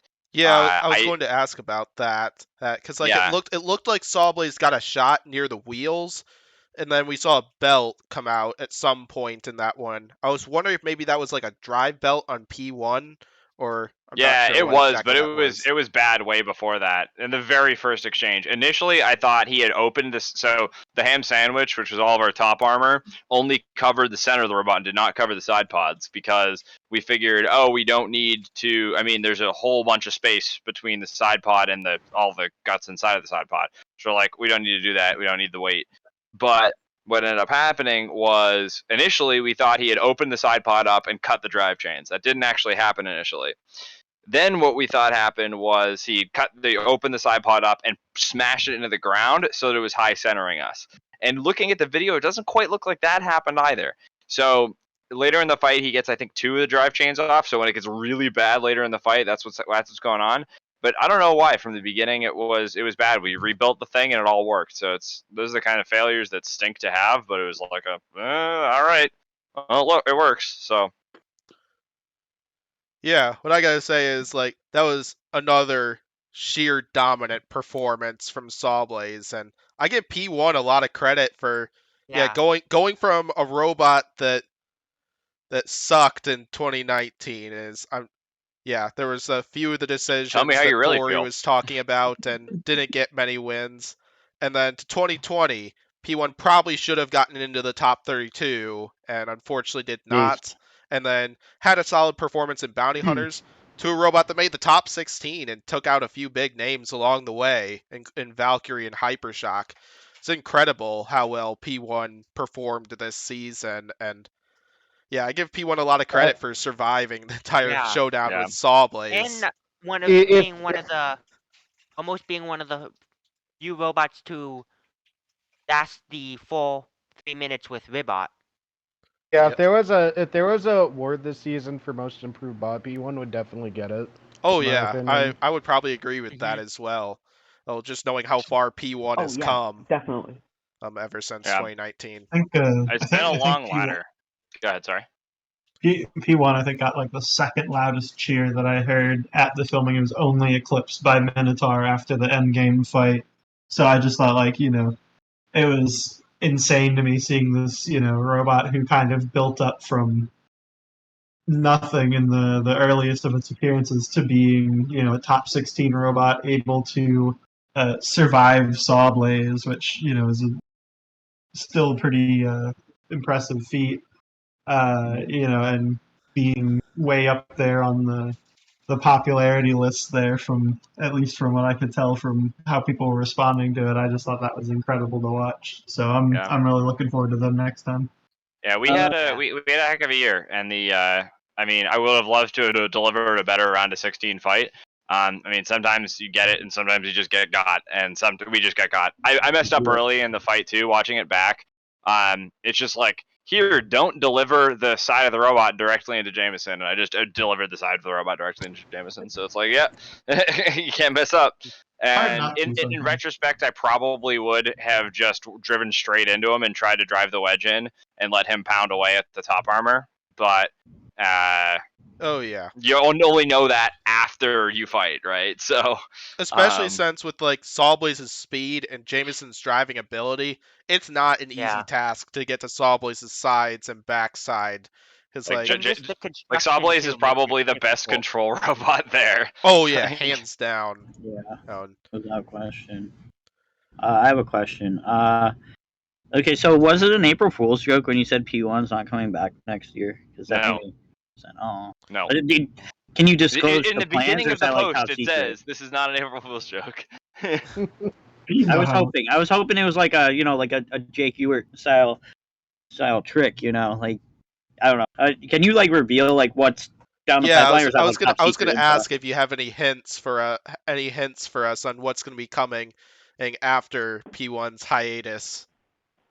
So P1's, as far as the future of P1, I want to do something. I want to put something on it that is, like I said in the post, I don't want to just put a vertical spinner on it, and just be like, haha, it's now P1 but with a vert. I want to do something cool and different and interesting.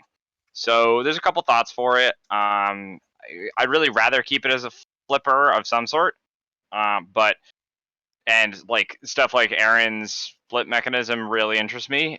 However, I do kind of want to keep it like generally the same robot shape. So some other team members are like really into some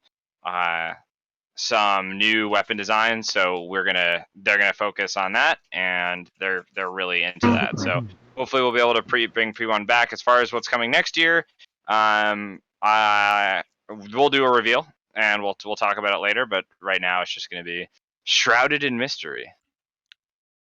Ooh, lots of suspense. Not to confirm or deny whether that is the plan, but is Heavyweight Star Child on the table? Because I know a lot of people have been asking.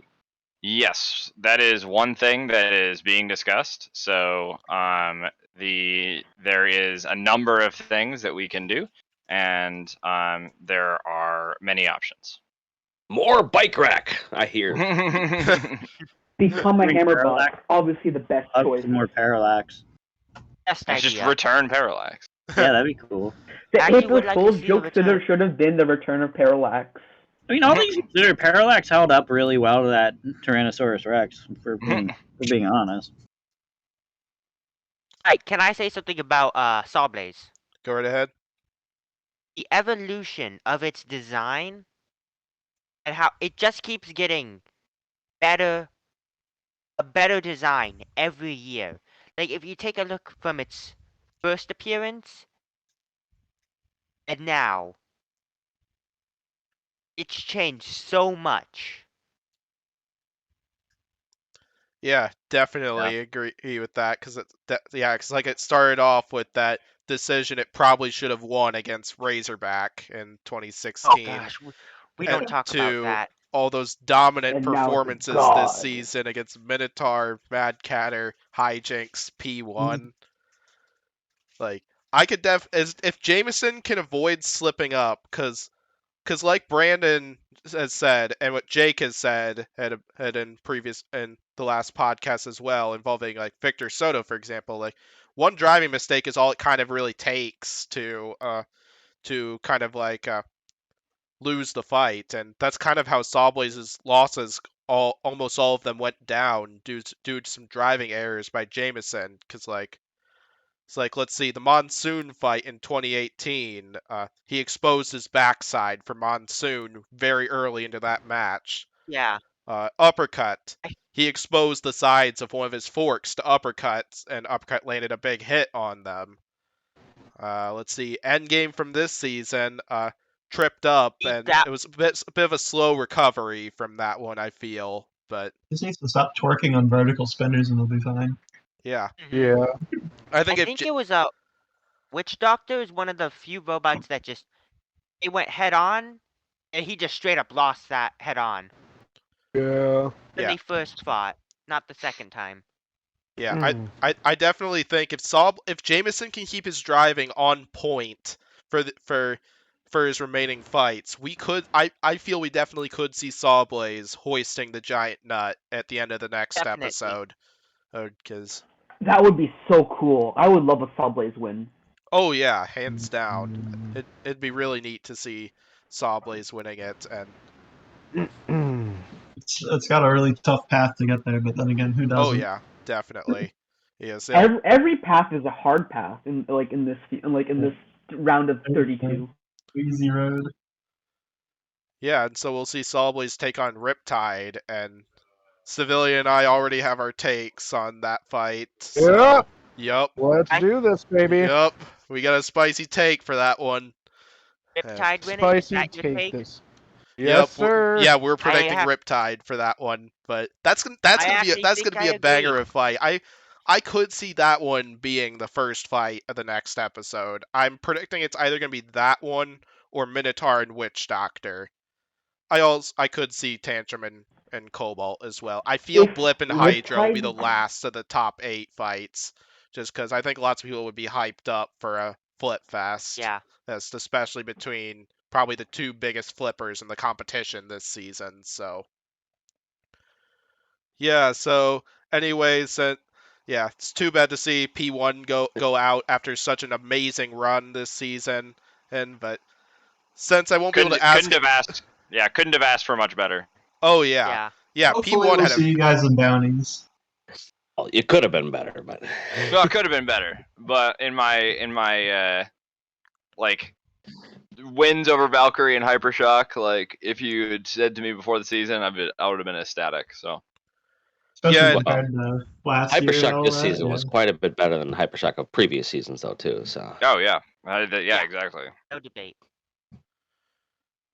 All right, what was the question I was about to ask? Yeah, since we know you won't have an opponent in the next episode that I can ask what your strategy might be for, we got Jake here. If you went up against Hydra, what would be your strategy for them? Like almost happened last year. That was fun. I don't know if you. It was close. Yeah, it was close. Basically, Yeah. after we didn't get in, there was a period of about like 4 hours. Well, no less than that, where Gruff wasn't ready. Gruff wasn't making weight, and Hypershock wasn't ready. And so we got ready in like 20 minutes, and we didn't know who we would fight if we fought. We didn't know if we were going to fight Bloodsport or we were going to fight Hydra.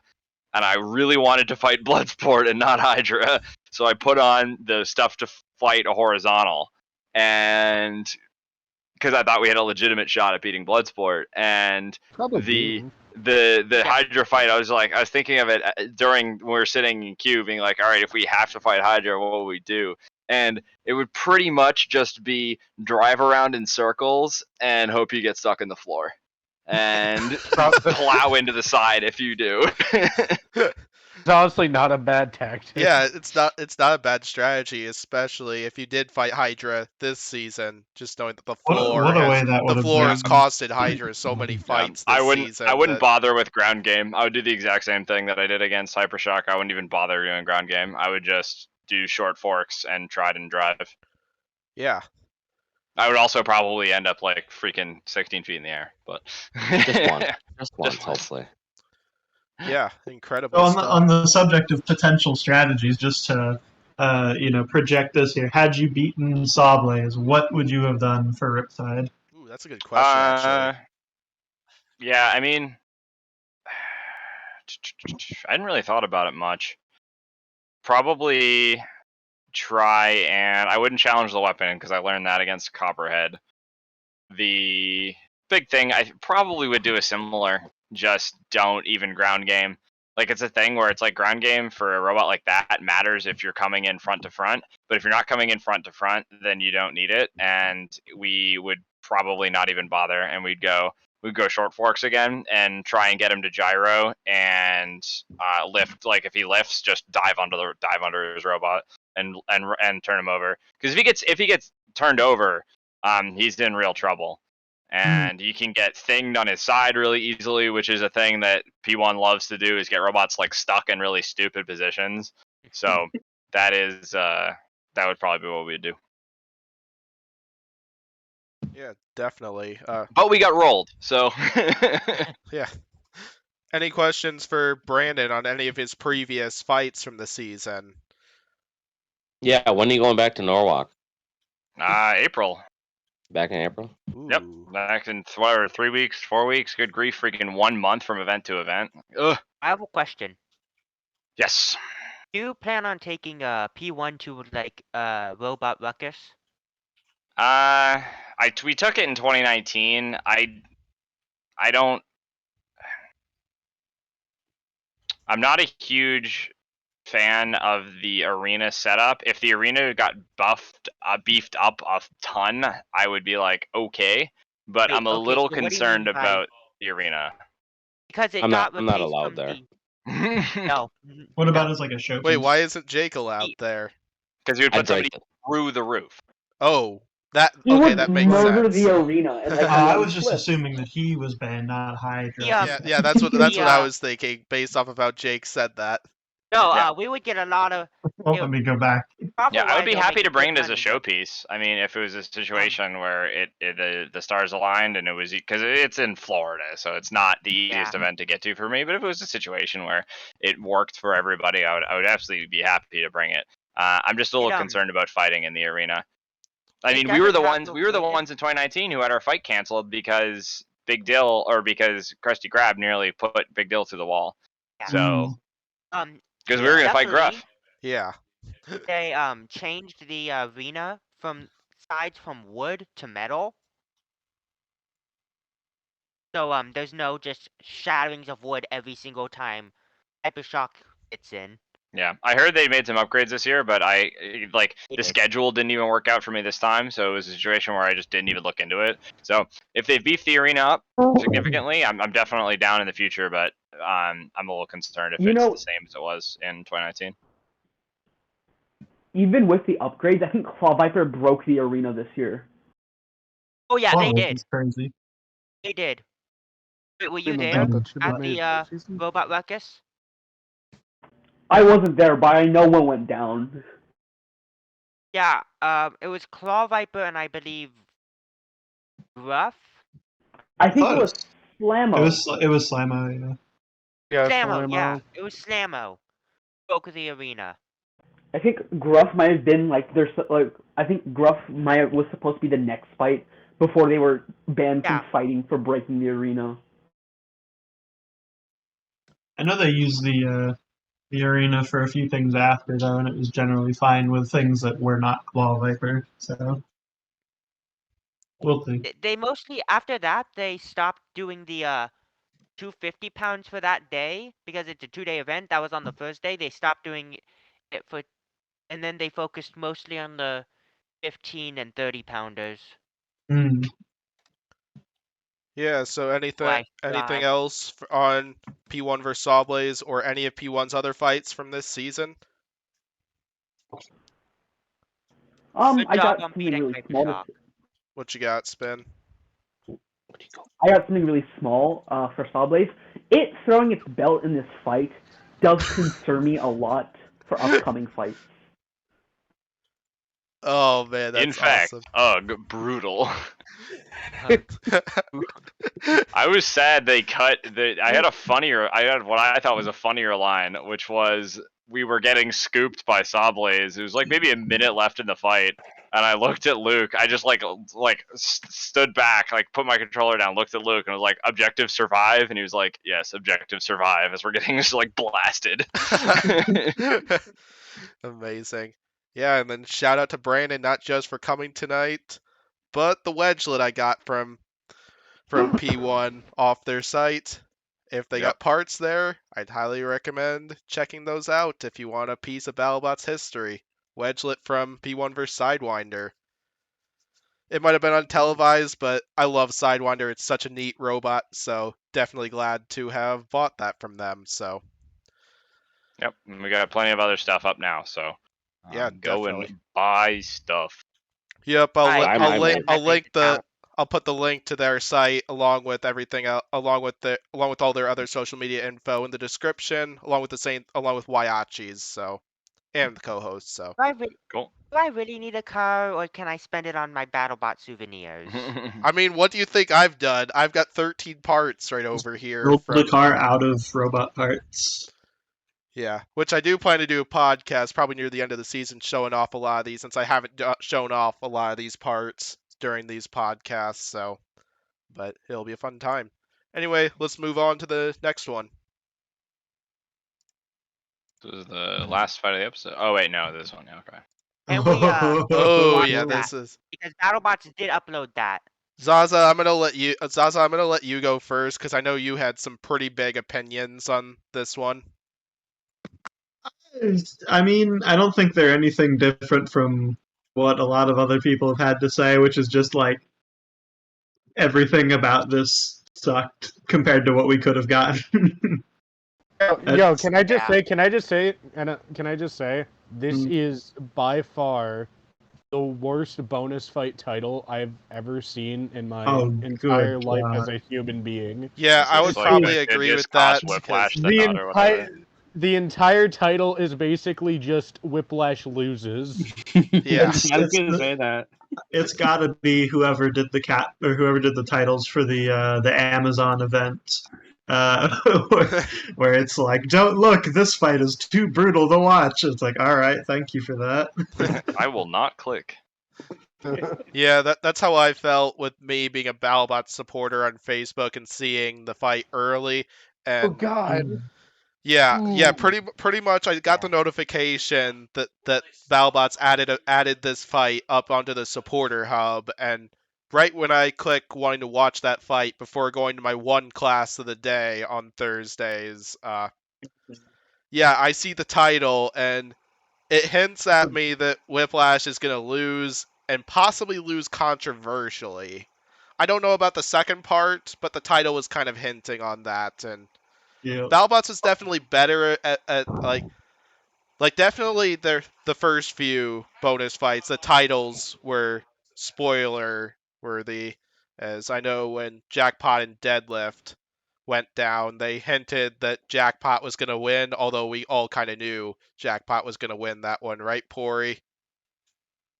Listen, yeah, we just need to have a round 3. Deadlift gonna come back stronger than ever. I'm gonna be rocking that Still lose. lifting arm while I watch it, and it's gonna be beautiful, and you'll see green. I'll just rock And the before side Deadlift armor gets piece I've ejected. got from that exact fight with all the chunks taken out of it from all He's the gonna hit chunks you with a Jackpot lifting took arm out at of it. some. Yeah, if you're wondering, viewers, Pory and I have a big Deadlift versus Jackpot rivalry. So, yeah, since I am a Are we gonna see Jackpot the fan and fight he's a on Deadlift fan. here, or do we have to look that up?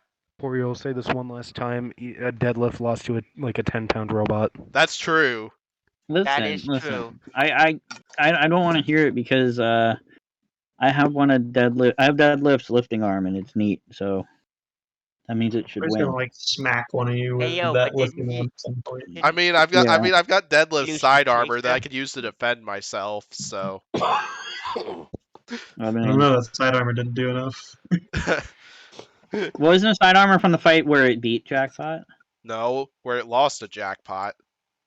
Oh, well, that's no fun. That's cool, but I have the best defense here. Yeah, I would agree with that. You definitely have one of the better parts. Well, it's definitely better than my part collection, but I have an axe backwards tooth. That's pretty phenomenal, isn't it? yeah. But Best offensive. yeah, kind of going back to this fight then. Yeah. What I was expecting to see, because when I talked about this fight on the prediction podcast, I was a bit concerned on why this was going to be a YouTube exclusive fight. Because we know if Cobalt starts landing hits on Whiplash, it's like Deep Six, where if it connects with the vertical spinner, it's almost certainly going to be televised because of how destructive that weapon is, like Deep Six's weapon. And so I was concerned this was just going to be a 3-minute control battle by Whiplash, and yet I was still. And remember, I was still a little concerned on why this fight was Probably would televised, have been better because like that.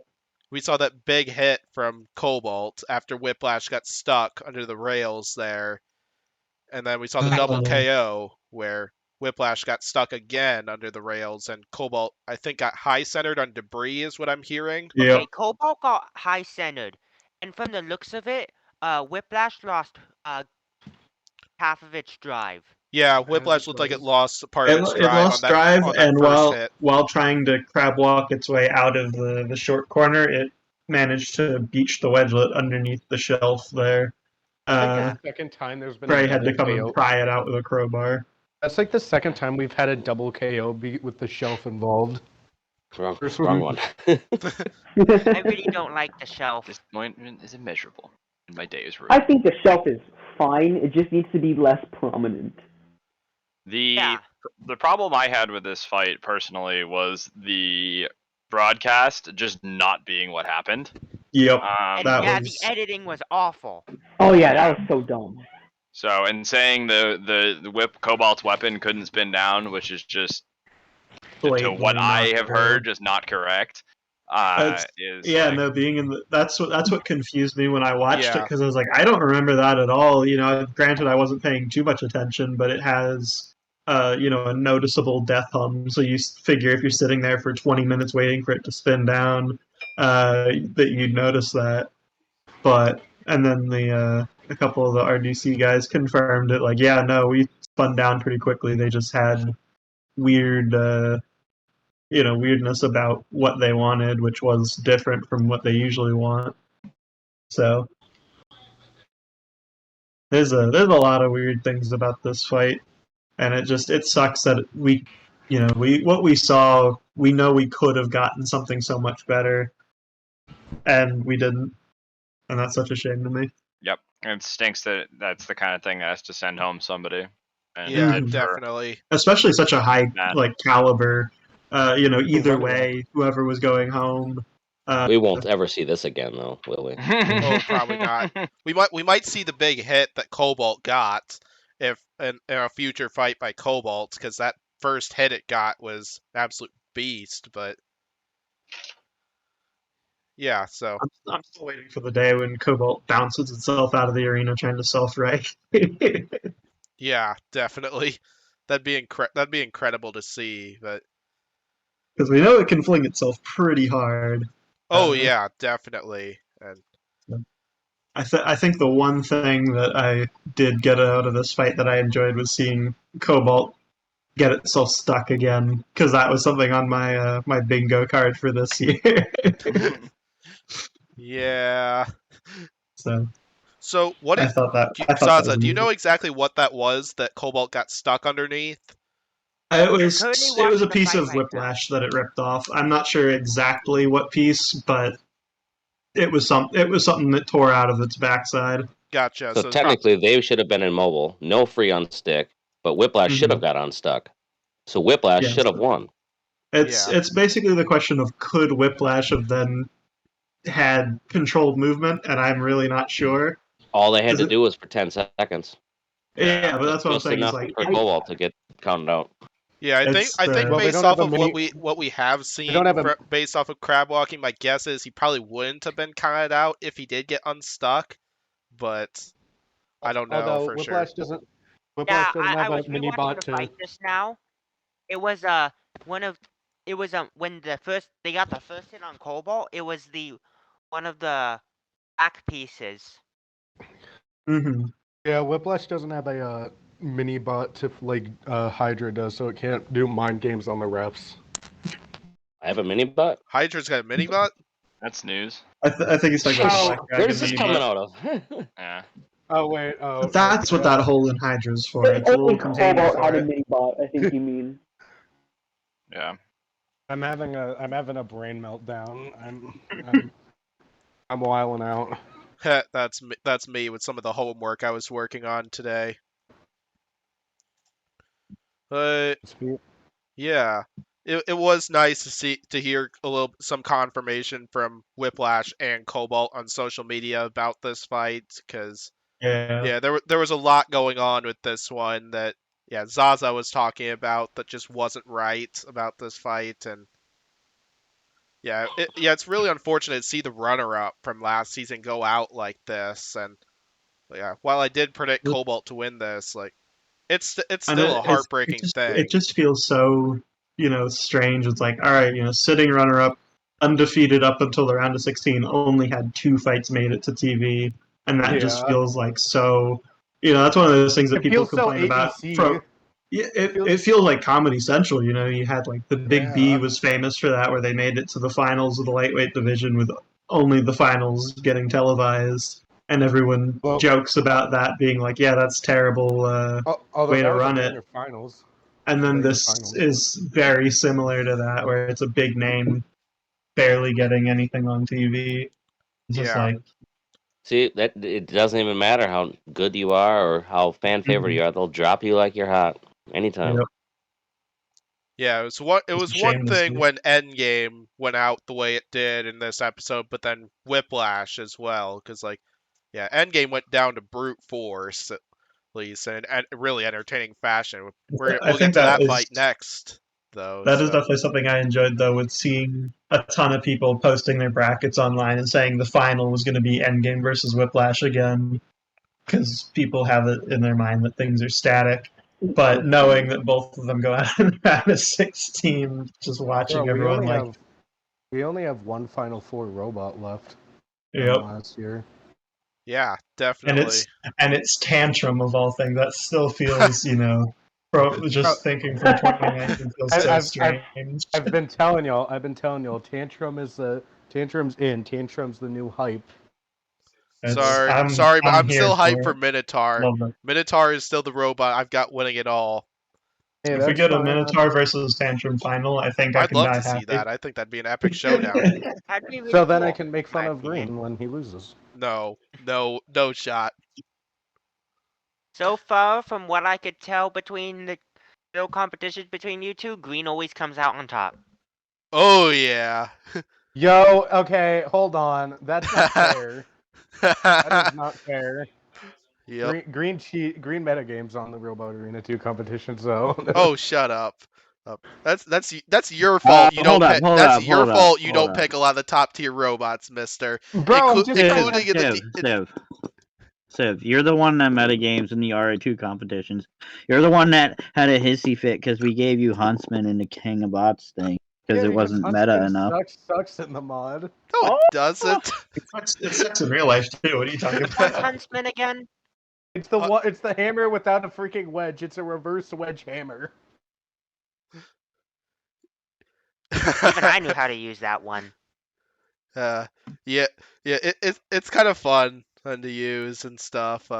I like that robot. Like I would have gladly had that one on my King of Bots team, but yeah, so Pory decided to give me Toozy instead for that pick. So the worst part is, for context, I didn't even get Huntsman because of Green. I got Huntsman because of Pory, and then Oblivion didn't even know I hated Huntsman. So yeah, and then once Pory told him that you hated Huntsman, he went on the Huntsman train.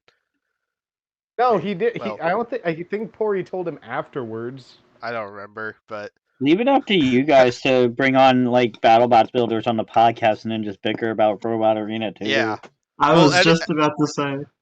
Yeah, I do plan to do another part for the next episode review podcast, but it's going to be us doing Robot Arena 2. It'll probably be delayed because we're waiting on the new Roboto mod for RA2 that we could play some of the designs that were actually in this season. So even though some of them were in the past version, we got to try out the new version. So yeah, it'll be a fun time whenever we get to that. But anyway, let's go ahead and get to the last one. Oh man. Let's go. Blurry photo. All right. So okay. Yeah, this was the best I could come up with for that one. But all right, so my champ going up the defending champ here. My brand. Yeah. I loved it, but I got spoiled, so I was so mad. Who spoiled you? Did you did Mild spoil you? It was. Let me check. But anyway, we went up against the defending champ. We wrecked the defending champ. Witch Doctor is next. Okay. And I just knocked a few times just to avoid jinxing myself here. But that was such a banger of a fight. That was a great closer to the episode. And like, while Whiplash definitely went out, the way it did against Cobalt, like you can't be unhappy with going out the way you went out, the way Endgame went out after this one, because it was such a banger fight. I really enjoyed this one, and I just want to say this. This is the first time we have someone take out a defending champion and not be winless in some form of a fight night. As Chomp beat Bite Force and was winless in 2018, and Bombshell beat Tombstone and is winless in both fight nights. Yeah. Yeah, so what's everyone else's thoughts on this fight then? I just want to start off saying, called it. I had Minotaur beating Endgame, so that was awesome. Yeah. Yep. Another thing is, this is probably my favorite fight this season. I mean, first off, we have the champ being taken down. That was amazing. We haven't seen that since Bombshell took down Tombstone. Like a reigning champ being taken down. But yeah, that was amazing to see. Another thing, this is just a really entertaining fight. It's such a back and forth, and I 100% agree with the decision. Like, there's moments where Endgame had Minotaur on the ropes, Minotaur had Endgame on the ropes. I think Minotaur was the right decision. It was just more dominant in my opinion. But, like, it was just amazing to see. Like, it was crazy to see Endgame just get dominated like this, like, and then actually lose. And then, like, I just, like, when the match ended, seeing Daniel Freitas just go insane and celebrate, like, so much, even though the decision has been made, just see him just be so happy and celebrate and just scream, like, at the Endgame team, too, was just so fun to see. This is, like, I just love this fight so much. And you can see the Pulverizer do something. That, too. Yeah. If the Pulverizer hit the Endgame's weapon when it was up to speed, I would have wanted to see that. I would have been. Oh, that would have been incredible. Messy. Yeah. That was incredible stuff. Because on one hand, in 2019, when these two robots fought the first time, Minotaur shredded apart Endgame. Like, it was very one-sided. Like Spin said, Endgame had a bunch of moments in this one too, and which made it a much more even fight. And overall, I do think the judges got it right overall, because I definitely feel Minotaur did more damage. I felt they controlled a little more of the fight. I would probably give Endgame the edge in aggression, and barely, but it was very solid performance from both robots. And yeah, seeing Minotaur down the champ like that, it's definitely got to be a big statement for when they take on Witch Doctor in the next episode, which I expect is going to be an absolute banger of a fight. Like I'm definitely not confident that Minotaur is going to take this one overall. Like, I'll still rant about how I think Minotaur is going to win it, but overall, I'm not confident that Minotaur is going to take that one, because Witch Doctor has evolved a lot since Minotaur and Witch Doctor fought in 2018, and it should be an epic showdown between those two, and including, this is like one of the first rematches in a while that kind of lived up to the hype, or gained more hype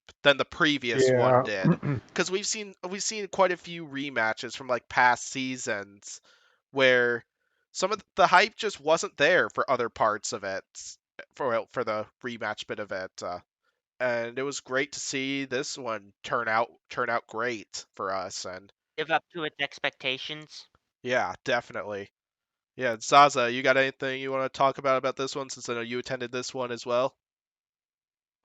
Just that it was freaking awesome. I mean, the energy of being in the crowd, there really isn't any experience quite like being present for a like niche community when something big happens, and there's only like a few, a very small number of people comparatively who know what's going on, but it's so exciting because everyone who's there is that much deeper of a fan usually than like, you have people roll up to big sporting events and, some of them are big fans and some of them aren't. These ones, usually the people are much bigger into it. So it's just it's an experience. Yeah. I'm hoping to attend Battlebots live one day. Hey, the only problem is filming has always been right when I'm moving back into college, and so I've never been able to attend something like that. There have been talks about that maybe be my graduation gift when I graduate college in probably 2 years. I mean, that's my 18th birthday gift. I just got lucky that it happened to move to Vegas the year that I did, so. Civilian Arc, your 18th birthday gift for me was, inviting Matt Maxim on the podcast, and we had him on the podcast. Which, lucky. That was such an awesome time, and yeah. I've always wanted to meet Max. He's cool. He's a cool dude. Yeah, I'm highly considering inviting Matt Maxim next week for another podcast. Because it was so great having him on, and it's great having any builder on the podcast. It's been such an amazing time. Like, I have no regrets for starting to invite builders towards the middle of this season into the podcast. Probably got more viewers that way. Oh yeah. The viewers isn't even the part of it. What's so strange though is actually my prediction podcasts have been doing better than even those too, which Well, stuns me a little to be bit, fair, but- you time that thing like right after the fight. Oh yeah, cards I happen, timed what- those things because since I'm a Battlebot supporter on Facebook, I get the fight card a few days early. I set it to release Yeah. right as the fight card goes public. You actually pay for that Whereas- shit? Yeah. Oh, I think it's Yo, Jake hating on supporters. Let's go. I used to pay for it with 2 accounts at one point. What? Why? Why? Because I had 2 Facebook. I just want to support BattleBots, man. Like, look, their supporter program Shit. could absolutely I'll be make better. supporters and just pirate all the stuff to you. How about that? Like, let's be real. Like, Hydra supporters, subscribe to my OnlyFans. yeah, there you go. Fart water all See, day long. See, the thing with the supporters is it could be better. What I want them to do is I want them to let me play with that VHS stash in Trey's basement and like let me like digitize it all and put them. That would be like free supporter content for like a decade, dude. They just give you the same carrot that they're gonna give you 3 days later. It's stupid. Stupid. Yeah. They don't give you anything extra. They should have builders down there with AMAs, live chatting, and shit like that. That's where they have actually Definitely one of the things pay, that I'm. pay for that. It would be a should have perfect me thing. on I there. mean, I've been working there's on a lot of something for that. opportunity that they just blow with it. Unfortunately, it stinks. So So now all I'm the teams got to do hoping their to- own crap to try to make any money on the backside of that. Yeah. Hmm. I mean, I'm Woodchuck was the hoping to get first something really set up. doing with all their supporters and everything, and now Scorpios is getting in there with their podcast, so they're starting to make a little bit of money per month on their stuff. But It'll be a while till I start making money on these podcasts, but I don't hey, do I these just jacked up to 1,000 in Yep. the last week, so I got my subscribers up, and I just got Yep. my views up. Yep. Yeah, I don't do podcasts for the money anyway. I do it because it's fun. So I do it because Green pays me very generously. You know. yeah, I Yeah, I pay. Wait, I, we're getting paid? no, I pay them by putting their channel links in the description. So that's my form of paying them for coming. True. So All of Subscribe 10 people to- see that link. There you go. Yo. I mean, I'm sure I've gotten a sub or 2 from Green shoutouts, so thank you, Green. Appreciate very it. welcome, Any growth is Pory. good growth. Every little bit helps. Man, I expected don't to be know. getting roasted by Jake Ewert on this podcast, but I didn't think it was going to be for that. I thought it was going to be for Black I got Dragon you versus one at Hydra. least. He still hasn't gotten me yet, so. Who are you? Yeah, same. I don't think I I've gotten roasted I'm a yet. Ribot fan. He hasn't gotten me yet. I'm Yo, waiting for it. I okay. didn't get roasted. I got threatened. This okay. Good one, Jake. I'll give you that one. I mean, that's the first thing Freeze, one of our other friends, said to me when I entered King of Drafts, the Discord server, for the first time. So, anyway, anything else on Minotaur versus Endgame, or should we get to the next bit? Yeah, bit. I didn't get to say anything What you about got, the fight. Pory? That's Minotaur's driving performance in that is probably the best driving performance I've seen in BattleBots. Period. Like that was beautiful. He That's just all makes I- the gyros look cool. That's all. They do look very cool. They do, but like the way that the gyro specifically like avoided the spinner and stuff, like that was like beautiful. That was art, man. I don't think that you can call that driving skill. That's just him trying to flip around. It just happens to be, hey, look, I just missed this guy. There's no Yeah, way but- to control that. There's no driver in the Yeah, world that can did he- control those gyros like that. That's Well, true. I mean, if this was Robot Wars, they would get the style point. I think. Oh, Okay, definitely. I'll give you that. Maybe if we'll this see a was- Minotaur versus Hydra rematch in the final. And if I this won't die was this time Robot, as easily. Yeah. and if this was Robot Wars, Blip wouldn't be undefeated right now. You're probably If this not wasn't wrong. a TV show, people would be a little bit different. Yeah.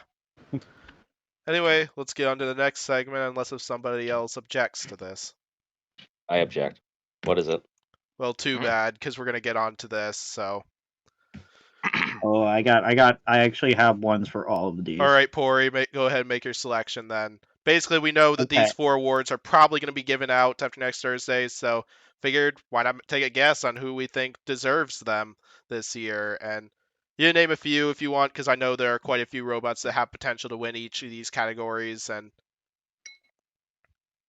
yeah, Pory, what do you yeah. got? You go ahead and answer first. Okay, these are my predictions. So in next week, you can roast me on how wrong I am. Best Will do. design, I think, is going to be won by Blade. I think that makes sense. Like, yeah, Blip. There's an argument for Blip, but Blade is like just like freaking like, it's like a work of art. Like, it's such a beautiful like engineering masterpiece. I feel like that would be my pick. But Blip is like kind of like second place to that. I'm like, yeah, that might happen. Most destructive, it depends. Would they give the same award to a robot twice? I don't know, because they've never done that. Because if that's the case, I feel like Cobalt probably wins that just because of the Ghost Raptor fight alone. That's voted on by the team, so Is it? Definitely, yeah. Okay, so yeah, okay. I'm thinking Cobalt is looking pretty good for that one. Rookie of the year, Riptide. I don't count Blip as a rookie. Blip is cool, but it's a veteran team. When it comes down to, Riptide's a straight rookie. They'll probably win it, I would imagine. And as for the Founders Award, this is the one that I'm kind of struggling with. I'm leaning towards either. Give it a minute. This is going to be a what? Ignore me. Keep going. Oh, okay. Hi, Spin. Okay, so there's two options for this that I'm thinking in my head. One of them I'm thinking is Gigabyte, because they seem to be very like active with the community. But at the same time, that'd be weird if like Gigabyte and Cobalt both won, the awards like that. My other spicy prediction is Ghost Raptor, just because like Chuck Pitzer's like sportsmanship in general, like helping Glitch get ready and like getting his robot split into like 20 pieces and just being like stoked about it. Like he has like a very good attitude about the whole thing, and plus they're pretty like active on social media as well. But that's my spicy take. I don't know if they're right. You can roast me next week if I'm wrong. Yeah, I won't give you who wins, obviously, because but I'll give you my opinions on it. The best design is Blip, and it's not even close. But most destructive, I would give to Cobalt. Rookie of the year, I would give to Glitch, and Founders Award is like, not really a defined award. It's just like you win the Founders Award. So I would, and it's not a voted award. So I would, no opinion. But yeah, Blip. Yeah, give it to me. Yes, if it came with a check, it'd be nice. Yeah, Glitch or Blip, Cobalt, Glitch, and then take it back. Didn't Scorpios win last year? Can we just give it to them again? Scorpios got it last year. Yeah, Scorpios round 2. Yeah. I think I got it the year after they stopped giving money for it. Damn. Unfortunate. So Jake has been causing so many rule changes. One of the other things he caused is them quit giving money to. We can't do this no more. No way. How many more rule changes? Bot builders are Jake dumb. They'll keep doing it no matter what. I'm just gonna get flippers banned in the sport. It's yeah. Hydra's just gonna turn into a 4-wheeled vert and be done with it. You're gonna wind up getting wheels banned from the competition. All right, so here's my predicted awards. The problem with this is that I don't think we've had bots win awards that may have been in the final episode. Like, for example, like in the 2018 awards, we didn't see anyone from the semifinals and onward win an award. Same thing in 2019, where we saw no one from the quarterfinals and so on win a award. That has no correlation to the winning the award, though. Once again, the top 2 on your list are voted by builders. So. Can a champion win an award? Like a given award? I don't think so. Could a champion end up winning one of the awards? No. Yeah. They probably could. If the bot builders thought they were most destructive, absolutely. Or best design. So if that's the case, then I have my awards. Best design, Blip, hands down. It's innovative. It's fun. Easy. It's neat. It's a new thing. Most destructive, I'd either say Cobalt or Rotator. As Because if Cobalt doesn't get it, then I think Rotator definitely deserves it as. Oh, that's a good call. I Was, got Rotator as second for mine too. Now that you mentioned Rotator was extremely good this season and destructive. So, Rookie of the Year, Riptide. I'd probably say Riptide over Glitch since it was kind of just like having drive problems in 2 of its fights. So I'd probably go Riptide. Rookie, Founders Award, Witch Doctor? Question mark? Yeah, definitely. If I had a second place for my most destructive, I would have gone Uppercut. Who nobody has mentioned here, but I think would be my second after Cobalt. Just for evaporating free shipping. Yeah. That was an unbelievable fight, and also what they did to Gigabyte too. Like Gigabyte isn't once when I was talking before about spinners don't just break anymore. Gigabyte's another one of those robots. Gigabyte's you're not just gonna hit Gigabyte and it's gonna break. Uppercut just torched Gigabyte. Some of the damage from that fight is unreal. Putting a hole the size of like a deck of cards in Cobalt or in Gigabyte shell is insane. So it's only like 5-16 high. Who would do that? Only reason I'd have Rotator over Uppercut is the fact that Rotator is technically, I think, immobilized Black Dragon at the end of the fight, and that means it's the only robot that has technically knocked out Black Dragon. At least we think that might have been the case. I don't know. What were you saying, Zassa? No, just I was gonna say there's nothing technical about it. That went to a judge's decision. So. Were you still friends, Zassa? But yeah, for the ranking in this, I think best design is definitely either Blip, Glitch, or Blade. I'm leaning towards Blip. I don't think the other two have gotten quite enough airtime for them to throw in there. By the way, we gave these guys an award for their design where they've given whole tech segments to Blip and look how cool the mechanism is. So that seems pretty good to me. Most destructive, it's got to be Cobalt, Uppercut, or Riptide, one of the 3. I just can't think of anyone else who's even come close.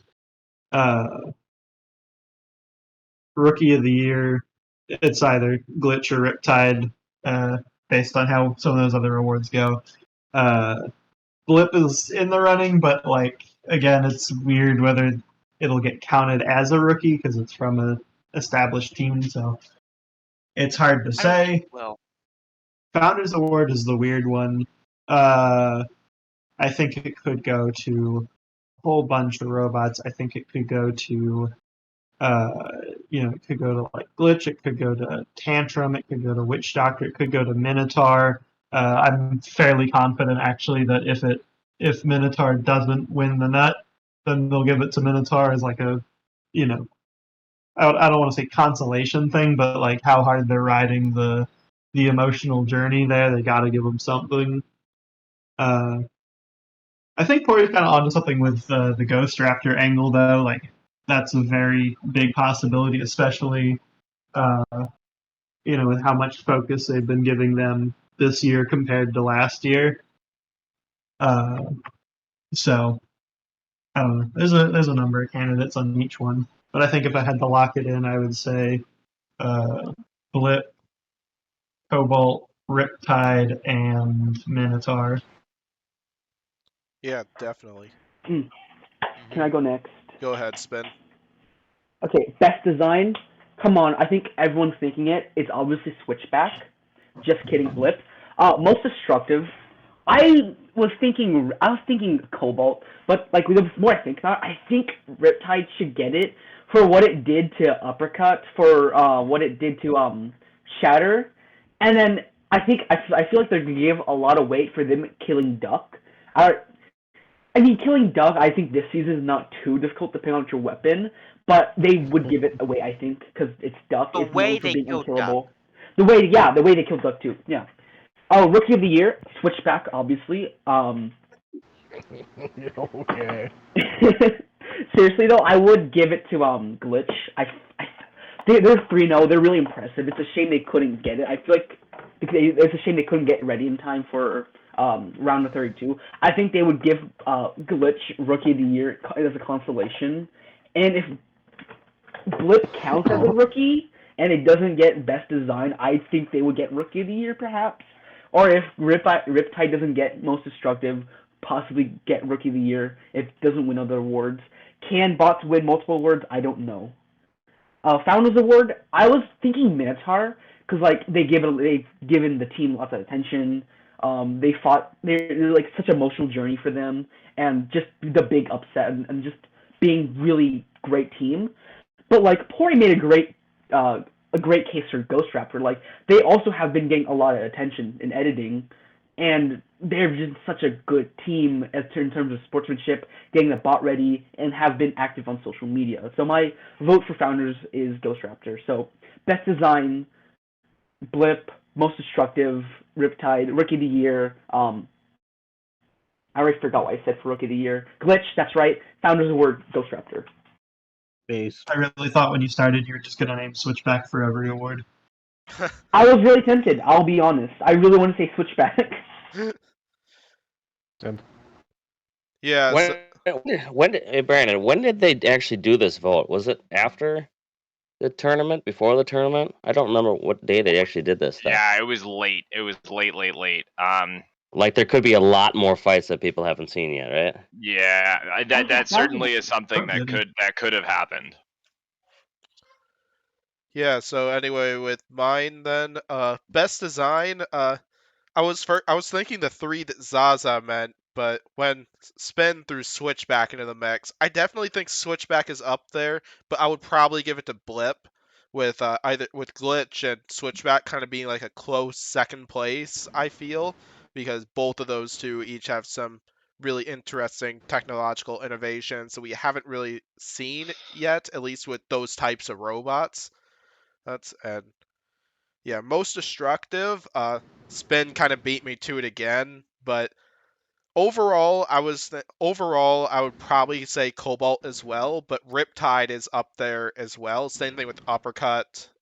Let's see who else. There was one more I was thinking of. Yeah, Rotator. There being another one. I think all 4 of those are definitely worthy contenders of it. There's a few others too, and Rookie of the Year. Like I'd probably lean towards Riptide, but I would give it to Glitch as well. Let's see, Founders Award. That one's difficult. I would probably go 2-timer to Scorpios with lots of their activity. Like on like their YouTube content, social media, their business as well, and Could also easily give the Founders Award to Witch Doctor. yeah. Yeah, Well, I was going to say that too. Witch Doctor would Doctor's definitely be a up great there. pick. Minotaur, Ghost Raptor, like Pory said. Hyper Surprised Shock. no one mentioned Hyper Shock. Okay, there we go. Yeah, Hyper Shock would Damn, I definitely can't be up believe I there got for all me y'all as to well. vote Ghost Raptor. Even I did Waiachi, enjoy I'd say, watching. would be up there as well. Same thing with P1. And like I think those two would both be worthy contenders for the Founders Award, or based off of kind of like what I've seen like during the season, and we know the editors have been hyping up the Jake Ewert villain thing and been giving that a lot of attention. They should give a fucking villain award. Give me some money for Yeah. that. You got the freaking like Yes. block, the brick. Yeah, that's worth a lot. I mean, that's Tombstone's blade, man. I think on eBay that might go for like $400 or $500. I'm waiting I for bet the it'd go day for you more, to be lose honest. a controversial fight and just throw it at one of the judges and be like, "What fight were you watching?" Although I'm gonna be honest, I am not happy though, because basically right in the middle of my motors class was when the auctions ended for all the Hydra parts, and I was hoping to throw in a last minute bid for one of those, and that didn't You were end only up going for the cheap happening. ones, though, weren't you? Or I was gonna what? You were only going for the cheap ones, weren't you? One of the cheaper ones, but yeah. I would. Plus the flipper got to be more than what I have in my bank account right now. So 1100. It was okay. It's not enough to make a new it's a one little yet. less, but not that much less. So But yeah, so I don't think we heard from you, Nate. You have any opinions on this? Yes, I agree with the best design being Blip. It's either Blip or Switchback because of its ability to, well, switch back and forth. Switchback is the obvious choice, just saying. Most destructive, Riptide or Uppercut. In Cobalt. Those are the top 3, not in any particular order. Rookie of the Year, Riptide or Glitch, and Witch Doctor for Founders Award. Yeah, definitely. All Or right, Scorpios. Yeah, definitely. Definitely agree with all of those. Like, yeah, for all 4 of these categories, there's quite a few great choices for them, and we'll definitely be looking forward to seeing who's going to receive all of them this upcoming Thursday. So let's get to the last part of this.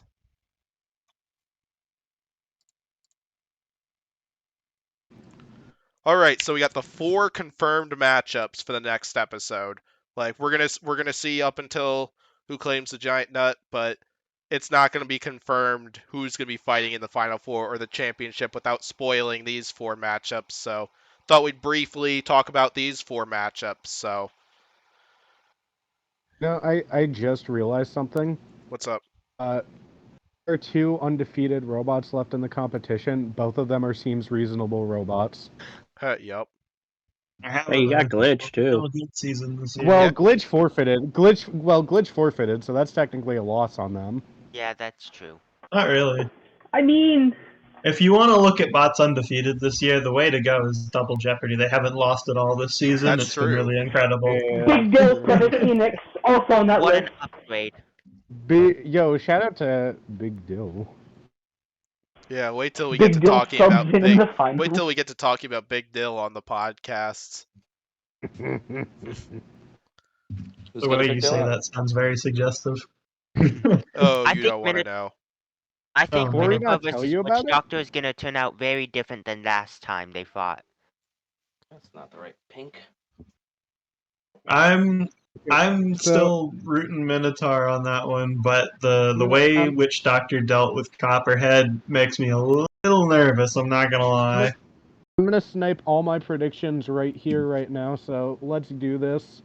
Okay, so Minotaur versus Witch Doctor, hear me out when I go Witch Doctor on this, because I have some things to say. Okay, so this is kind of a hot take, but I think that in terms of weapon power, Copperhead is actually better than Minotaur. Now, Yeah. Minotaur does have some things better than Copperhead, such as driving and probably quickness too. But I don't think that Minotaur can like throw Witch Doctor up in the air as much as what Copperhead did in their fight. And like the thing about Witch Doctor, it's all about reach. It has no ground game, but that's what gives them an advantage against so many robots is that its weapon, that's the first contact you're going to hit unless you get to the sides, which I mean, yeah, that's definitely a possibility, but Mike Lately's driving has just improved so much over the years that I don't think Witch Doctor's going to let Minotaur get to the sides unless he makes some kind of catastrophic driving error. So I think this is going from his first fight against Bronco. And Yeah. then in the Amazon live event Bronco. You need a key light yet. Like This is and amateur hour. so like I feel like this will I go used a into like random example. I feel like this will go into like weapon on weapon contact, which I feel like Witch Doctor should be able to win, and I feel like Witch Doctor will be able to capitalize on those shots. So I'm gonna go Witch Doctor in that one. Gonna keep it spicy, keep it fresh. Blaze versus Riptide. I'm gonna go spicy with Green Square here and go Riptide. Yeah, no reasoning, just Riptide. Just Hydra because, versus yeah, just feel like it. Hydra versus Blip. I don't know how this is a tough call in my opinion. Blip got out-wedged by Lockjaw's Minibot, and Robot Wars, that would have gotten them counted out. So, and Hydra like gets itself stuck on the floor like 24/7, so it's pretty much lower than Blip. So I kind of have to go Hydra in this one. Tantrum versus Cobalt. Need more lights. Here's the thing, like, I know a lot of people have been worried about, like, Tantrum's drive from the last two fights. But here's the thing. For one, the Rotator fight, they were kind of just probably hung up on something. And, like, I feel like Cobalt has to get a weapon hit in order for, like, something to happen to Tantrum's drive, which I don't think will happen. I feel like Tantrum's a quick and speedy enough robot that it can get to the sides of Cobalt and just absolutely outdrive it. I feel like Cobalt, and yeah, I feel like one weapon shot from Cobalt will absolutely end Tantrum's life. But I feel like Tantrum will come out on top on this because, like, the new drivers of Tantrum, they're almost as good as Aaron Hill's driving. Like, I don't even know their names, but they're such good drivers. Well, Dylan's the guy driving. Yeah. So, but yeah, here are my predictions. Oops, sorry. But the drivers are so good that, and Matt Maxim's a good driver too. But I feel like Tantrum, because of its quickness, it should be able to get to the sides, the backside, and I feel like it'll win. So yeah, my four semifinalists are Witch Doctor, Riptide, Hydra, and Tantrum. Just to address the thing with the Tantrum drive real quick here, because there's a lot of misconceptions about it. It hasn't had drive issues in the last two fights. It's the first one.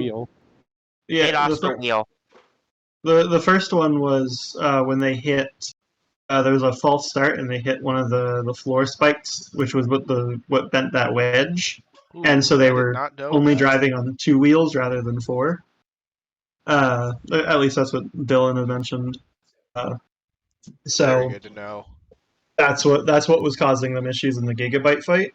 And then the Rotator fight, they were hung up on, I don't remember exactly what, but you can tell once they got off of it, when they charge Rotator into the corner, you can see that it's moving a lot more stably.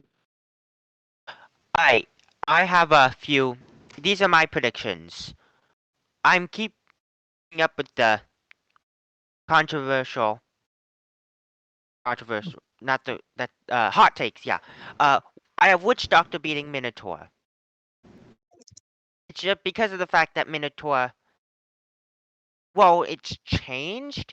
It's still relatively, like, similar concept to the same robot that it first was when it faced Witch Doctor.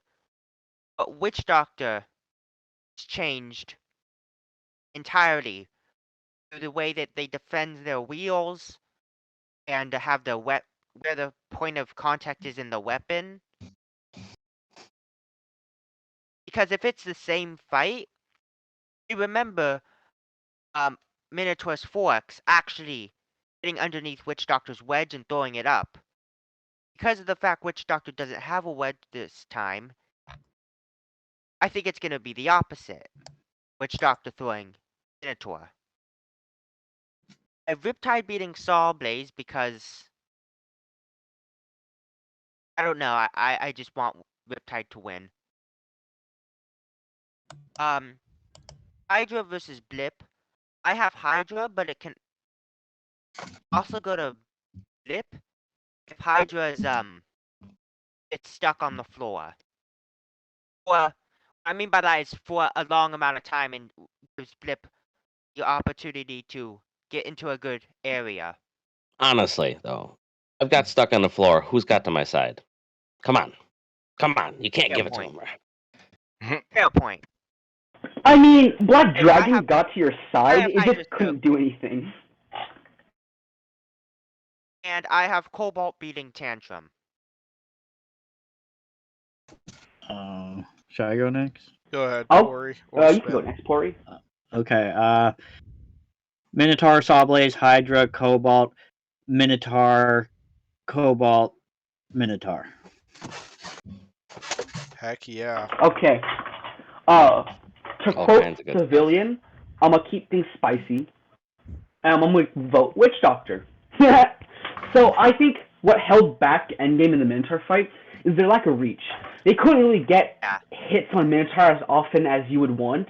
Like, the reason why I think with Bite Force could beat Minotaur and Endgame couldn't is, well, I think Bite Force is really well driven and doesn't really gyro as much as Endgame, and the forks don't really impede. But like Endgame couldn't get as many hits in as like Bite Force could, or Witch Doctor I think could. Also, Witch Doctor's weapon is really powerful. We saw how it could do with the weapon-on-weapon contact. It did get flung in the first few hits, but it recovered quickly and just came back swinging. I saw in the Endgame versus Minotaur fight, Minotaur's weapon doesn't like its spin up isn't immediate after hit, which I guess you would assume it wouldn't be. But like it is not as fast as other weapons. I think Witch Doctor can take advantage of that. I think Witch Doctor's gonna take this pretty dominantly, but I could be wrong on that, and I wouldn't doubt Minotaur. Sawblaze versus Riptide. If I'm being honest, I really think Riptide has a strong chance of victory. I think design-wise, it does stand a really strong chance. But I'm going to go Sawblaze, partially because bias. Sawblaze has been in my top 3 since 2019.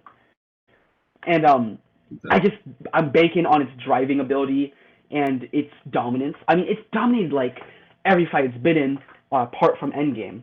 So I think it's going to take that. Hydra versus Blip.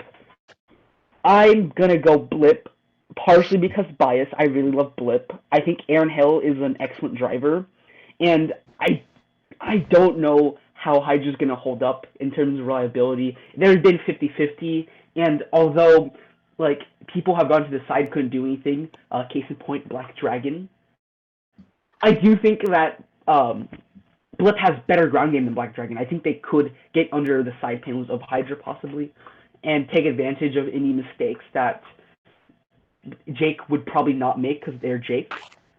Cobalt versus Tantrum. I'm going to go Tantrum. Ground game I think is a strong factor.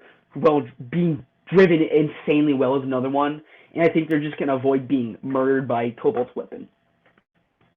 Based. That shit's a based spin. You got I just have to say, I find it. Yeah, I just wanted to say I find it really interesting that everyone who's picking Witch Doctor seems to be spinning it as though it's like a really hot take, and it's like I knew it's not a hot take. This is such a close fight. It is going to be determined by whoever gets like the first major hit of the match. Because like the just two because people these two are so powerful. My hot take was more or less based on like my comparison between Minotaur and Copperhead was more where I was leaning towards. Yeah, I was just joking around because Civilian said it was a hot take, and then like the two people afterwards also went Witch Doctor. Yeah, I think I gotta lean Minotaur on that one. I mean, again, it's a coin toss for me. Like you could run this 100 times. And each one would win 50, or each one would win 70, or however many. I don't know. But it's just, there's just that much chance it can go either way. But I think the thing that puts Minotaur slightly ahead in my eyes is that neither bot is going to be especially fond of going weapon on weapon, and Minotaur's wider drum gives it a bit of a better chance of catching something that isn't the weapon on Witch Doctor if they're trying to position around each other like a lot of big verts like to do. So I think its maneuverability is going to help it there as well. But I'm also just voting it because I really want Minotaur to win this season. So Sawblaze versus Riptide.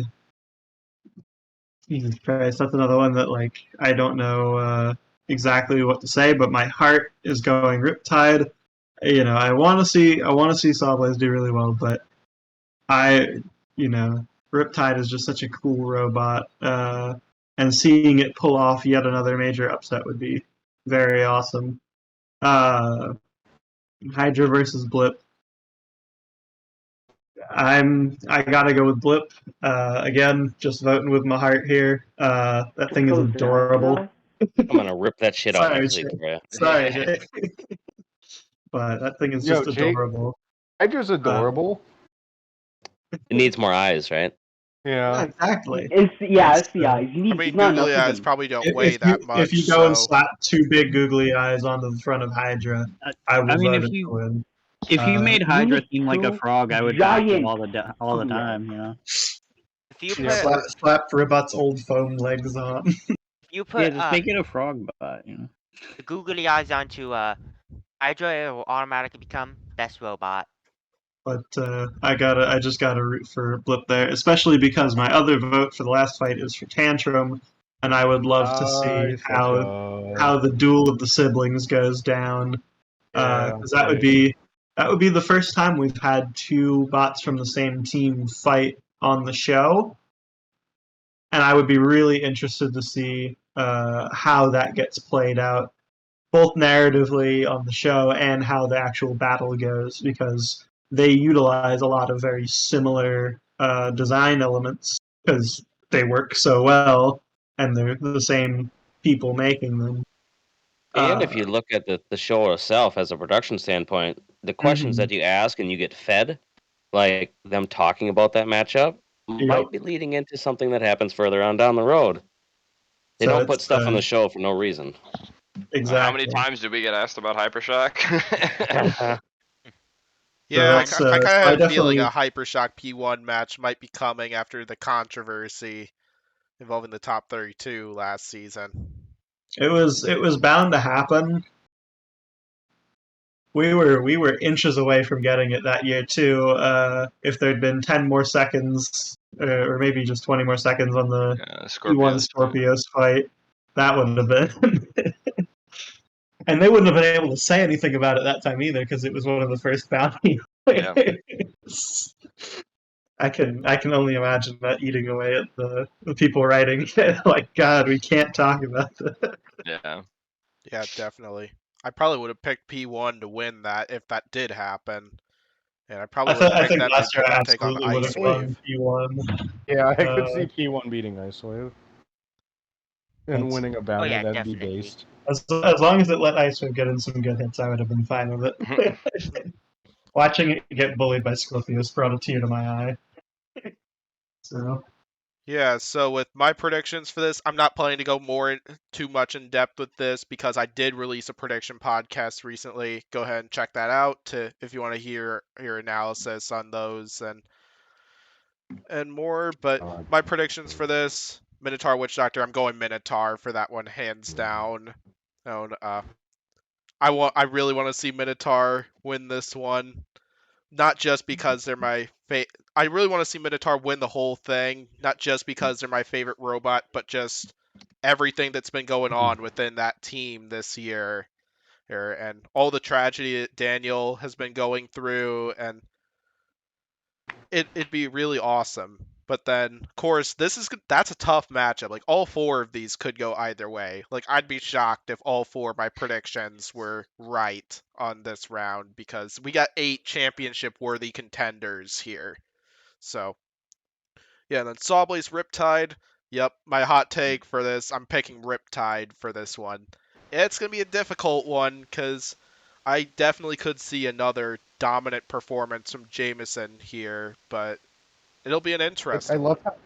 I love how me and Green thought it was a hot take, and like a ton of people here have predicted Riptide to win it. Oh yeah. We're like 50-50 Riptide versus Sawblaze. I just gotta. I will say, can I say something on that fight? Yeah. It would be so funny if Sawblaze lost in the quarters again. Oh god. Yeah. I feel like mean, if it happens, we're gonna get all those people on Facebook going, "Is Sawblaze now obsolete?" And then next Sawblaze up, is outdated, confirmed. Hydra and Blip, and like I don't care what y'all say, but I've been on the bubble with that one because like that one's really like I think if Hydra works at 100%, I think Hydra is going to take that one. But then if Hydra breaks down and not in a way like how the Hydra Black Dragon issue went down, I think Blip's gonna take that one.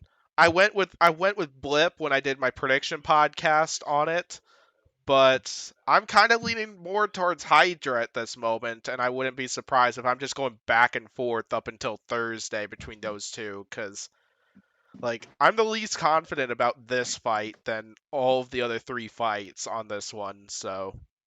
Yeah, then Cobalt versus Tantrum. Like, while I do think Tantrum is going to control the brunt of this fight, because I do feel that Tantrum's probably going to be lower to the ground than Cobalt, I think one shot to the sides could be it for Tantrum. One driving slip up could be the end for them, because while they definitely are an absolute brick, those like their drive system is definitely vulnerable to attacks like that. While Zassa definitely disproved like definitely some of like the driving issues cases I have talked about, which I would take his word over my own. So, because like he attended a lot of this stuff in person, some of this stuff in I mean, person. it wasn't even stuff that I saw at the filming. It was just like what the builders and the driver have said that too happened in those fights. So yeah, but yeah, I still think there definitely are some vulnerabilities if Cobalt does end up landing that one big hit, and I don't know what the heck was going on. I didn't know. I was getting tired. Oh, Jake gotcha. Jake just went from a standing desk to a sitting desk, and I was having a chuckle with him over it. That's all. Continue. But anyway, that's probably it for my predictions there. Does anybody else have anything they want to say about anything that happened on this podcast? Yeah, you were saying that Cobalt had worse ground game than Tant. I feel Tantrum's probably lower to the ground than Cobalt, but I'm not 100% sure on that. But Cobalt beat Whiplash's ground game. I don't. Did it? Did they? Because I'm not really. No, they didn't. They did not. Cobalt just got on the back. Winning, and then they got stuck on the shelf. Cobalt just got head to the on. back They got Whiplash, lifted up. Because I know that one big hit they got on Whiplash, they got on the backside of Whiplash after they got stuck. I'm pretty sure Whiplash was winning the ground game early on, but I might need to rewatch the fight because now Jake's planting doubts into my mind. Nope. Unless if he's Cobalt was playing mind games. Cobalt Don't was let absolutely him get to nowhere. you. Don't let him get to you, Green. Jake's playing mind games. I He mean, always does. Jake's troll. Not me. I'll be honest. I don't even think the ground game's going to matter that much in that fight because both teams are not going to want to mess around and find out for firsthand. Hands down. Yeah, it's all driving in this fight. They're probably going to be maneuvering a lot, and I think Tantrum's speed is going to make up the difference there. Yeah, it's all flanking, and I think Tantrum can get the better flanks in. Yeah, I think it'll be a battle between Tantrum's speed and Cobalt's weapon power. So and driving as well. So yeah, I think all 4 of these matchups honestly are going to come down to driving. Who can drive the fight better? And all 8 of these robots have a talented driver behind the wheel. Yeah. So who knows? Maybe Tantrum can get 2 Udas before Hydra does. Yeah. But either way, though, I think we're in for a real treat this Thursday. So yeah, you're in for a shit. Hold on to your. I feel like all 8 of these robots have like some certain type of like epic story to them. Like Minotaur finally came back after a season of not being there and made a comeback after going 0-1. Witch Doctor going 2-1 and taking out an impressive Copperhead. And Riptide, big rookie bot. It's just a lot of fun bots this quarterfinals. Oh yeah, definitely. It's one of the things I like about and I'd be happy if Endgame was in the quarterfinals, but it's one thing I like about a champ not being in the quarterfinals is you really have no idea who's gonna take it. No doubt about that. Yeah. So anything else from anybody? Yeah, I just want to say that Axe Backwards beat Doubled Egg in season 3. That's true. Yeah. Yeah, so anyway, thank you for checking out this podcast. I actually have one. Oh, go ahead, Nate. Hi. Who do you think was the best driver as of yet? That's a Jake Ewert. tough choice. Well, obviously me. Come on. I'm not gonna lie. I really was thinking about that there. I'm like, P1's one of the ones that jumps to my mind for this year. Yeah, P1. No weapon, and he gets that far. I have a favorite driver. I think I might go. I don't know, man. I might actually go Riptide. The four that come to mind, right? Yeah, I'm gonna up it to 5. The 5 that come to mind are Jake Ewert, Daniel Freitas, Brandon here. He comes to mind as well. Let's Go see. Brandon. Oh gosh. Yeah, Riptide comes to mind as well. Last but not least, Matt Maxim comes to mind as well. Yeah, those are like the main 5. Maybe I'd also Aaron throw Hill? Tantrum in there. Yeah, Aaron Hill and Jameson Go are probably notables for me as well. Same And thing Matt- with Tantrum's drivers. Mike. And Okay, so like 20 of them then. yeah. Yeah. Yeah. I'll also It add really narrows down the the field. guy that was driving Copperhead agree. in the Lockjaw fight, which I think was Luke Quinn, if I recall right. I'm pretty sure that was Luke.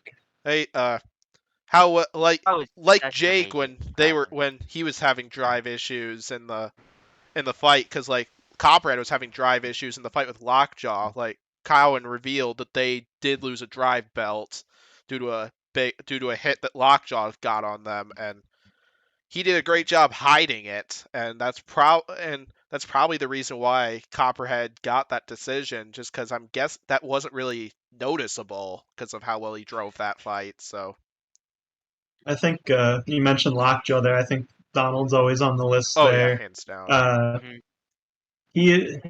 His ability to be aggressive constantly is just very impressive to me. Actually, I have a new Founders Award take now. They should give Lockjaw the Founders Award just as a consolation of it Most going impressive 0-3. 0-3 run in history. So we're giving out participation awards now. I gotcha. I mean, yeah. Why do you think he made round of 32, Jake? Who? We're all laughing with the big controversy. Well, because they that is going to be Lockjaw getting subbed in the favoritized me and final. they put me in there. But they couldn't just put me in over, Defender, so they had to do play-in fights apparently to get me in. Fan favorite and all. You know what it is. Yet they never say that on TV, do they? Nope. There's 3 bots they do that for. Not me though. They should be Never so say fan favorite on transparent TV. about their buyers. I mean, I imagine they can't straight up call Hydra fan favorite with all the shenanigans. No, they Yeah. just say I'm the bad guy and keep beating me down into the dirt. That's what they're like. Okay, we got to keep him in, but like if you Jake go and has pitch him as the feelings, fan too. favorite, you'll get people at home going, "What? No way!" The one thing though that I'm hoping That's for with this bad. upcoming episode on Thursday is they don't spoil the champ early in the episode like what they did last season. Because they were hyping up Endgame being the first international champion without realizing that Black Dragon was still in the bracket. Yeah. No, I think what they're gonna do is they're gonna cut the championship fight for to be supporters only in YouTube, and then they're gonna make like the title of the video like Minotaur wins the nut or something. That's their plan. Did Minotaur really win the championship? Tune in to find out. Sounds like a freaking Mr. Psycho episode review title. I swear to God. all these like freaking bonus fight titles sound like something Is Mr. this Psycho really would put up. the prettiest season of Robot Wars yet? Let's find out. It's kind of funny when Jake includes I forget how to pronounce his name. His Mr. segment. Psycho? Yeah. Mr. Psycho? Yeah, Yeah. Psycho. That His was segments base. for how he disagrees with Hydra getting in. That was base, Jake. Yeah. Yeah. Anyway, any other last second comments, or should we close this thing out? Yeah, who should I give the villain award to next year? Me. Give it, Yeah, Next it would year- be next myself. year That would be goes the to, villainous thing, right? give it to Fusion. Give it to Fusion. Yeah, you gotta give it to Fusion with all the trash talk towards you. I'm gonna make He it the says Let's naughty Go words Brandon on award, TV. and half the field won't take it then. Uh-oh. Spicy meatball. Wow. The villain award goes to Kraken after it shows up as a vertical spinner next season. Definitely going to. Zam. What I'm predicting though is Kraken's gonna have something like the Crusher concept, but rather than teeth dig into its opponent, I bet it's gonna be like either a hammer saw or a saw or something. And if you kind of get the drift I'm kind of going for with I that. get what you're saying. Yeah, I get your. That's my prediction for it, but of course nothing's really confirmed yet. I get your speed, McFly. Yep. So anyway, thank you for checking out this podcast. Be sure to hit the like and subscribe button. Check out everyone's YouTube channel here. They'll all be listed in the description, along with Waiachi and Aberrant Robotics social media info. So, yeah, thanks for coming back for another podcast, Jake. Thanks for coming on to your first podcast, Brandon, also, as well as Zassa and Nate. And thanks for Spin, Civilian Arc, Pory, and then Blaze, who left a little while ago, who all made another appearance onto here. It's great having everybody here to discuss the fights. And it's always fun hearing opinions from everybody, including sometimes getting to discuss the fights with some of the actual builders themselves, which is an absolute honor to a fan like me. So thanks for checking out this podcast, and I'll hopefully see you for the next episode review.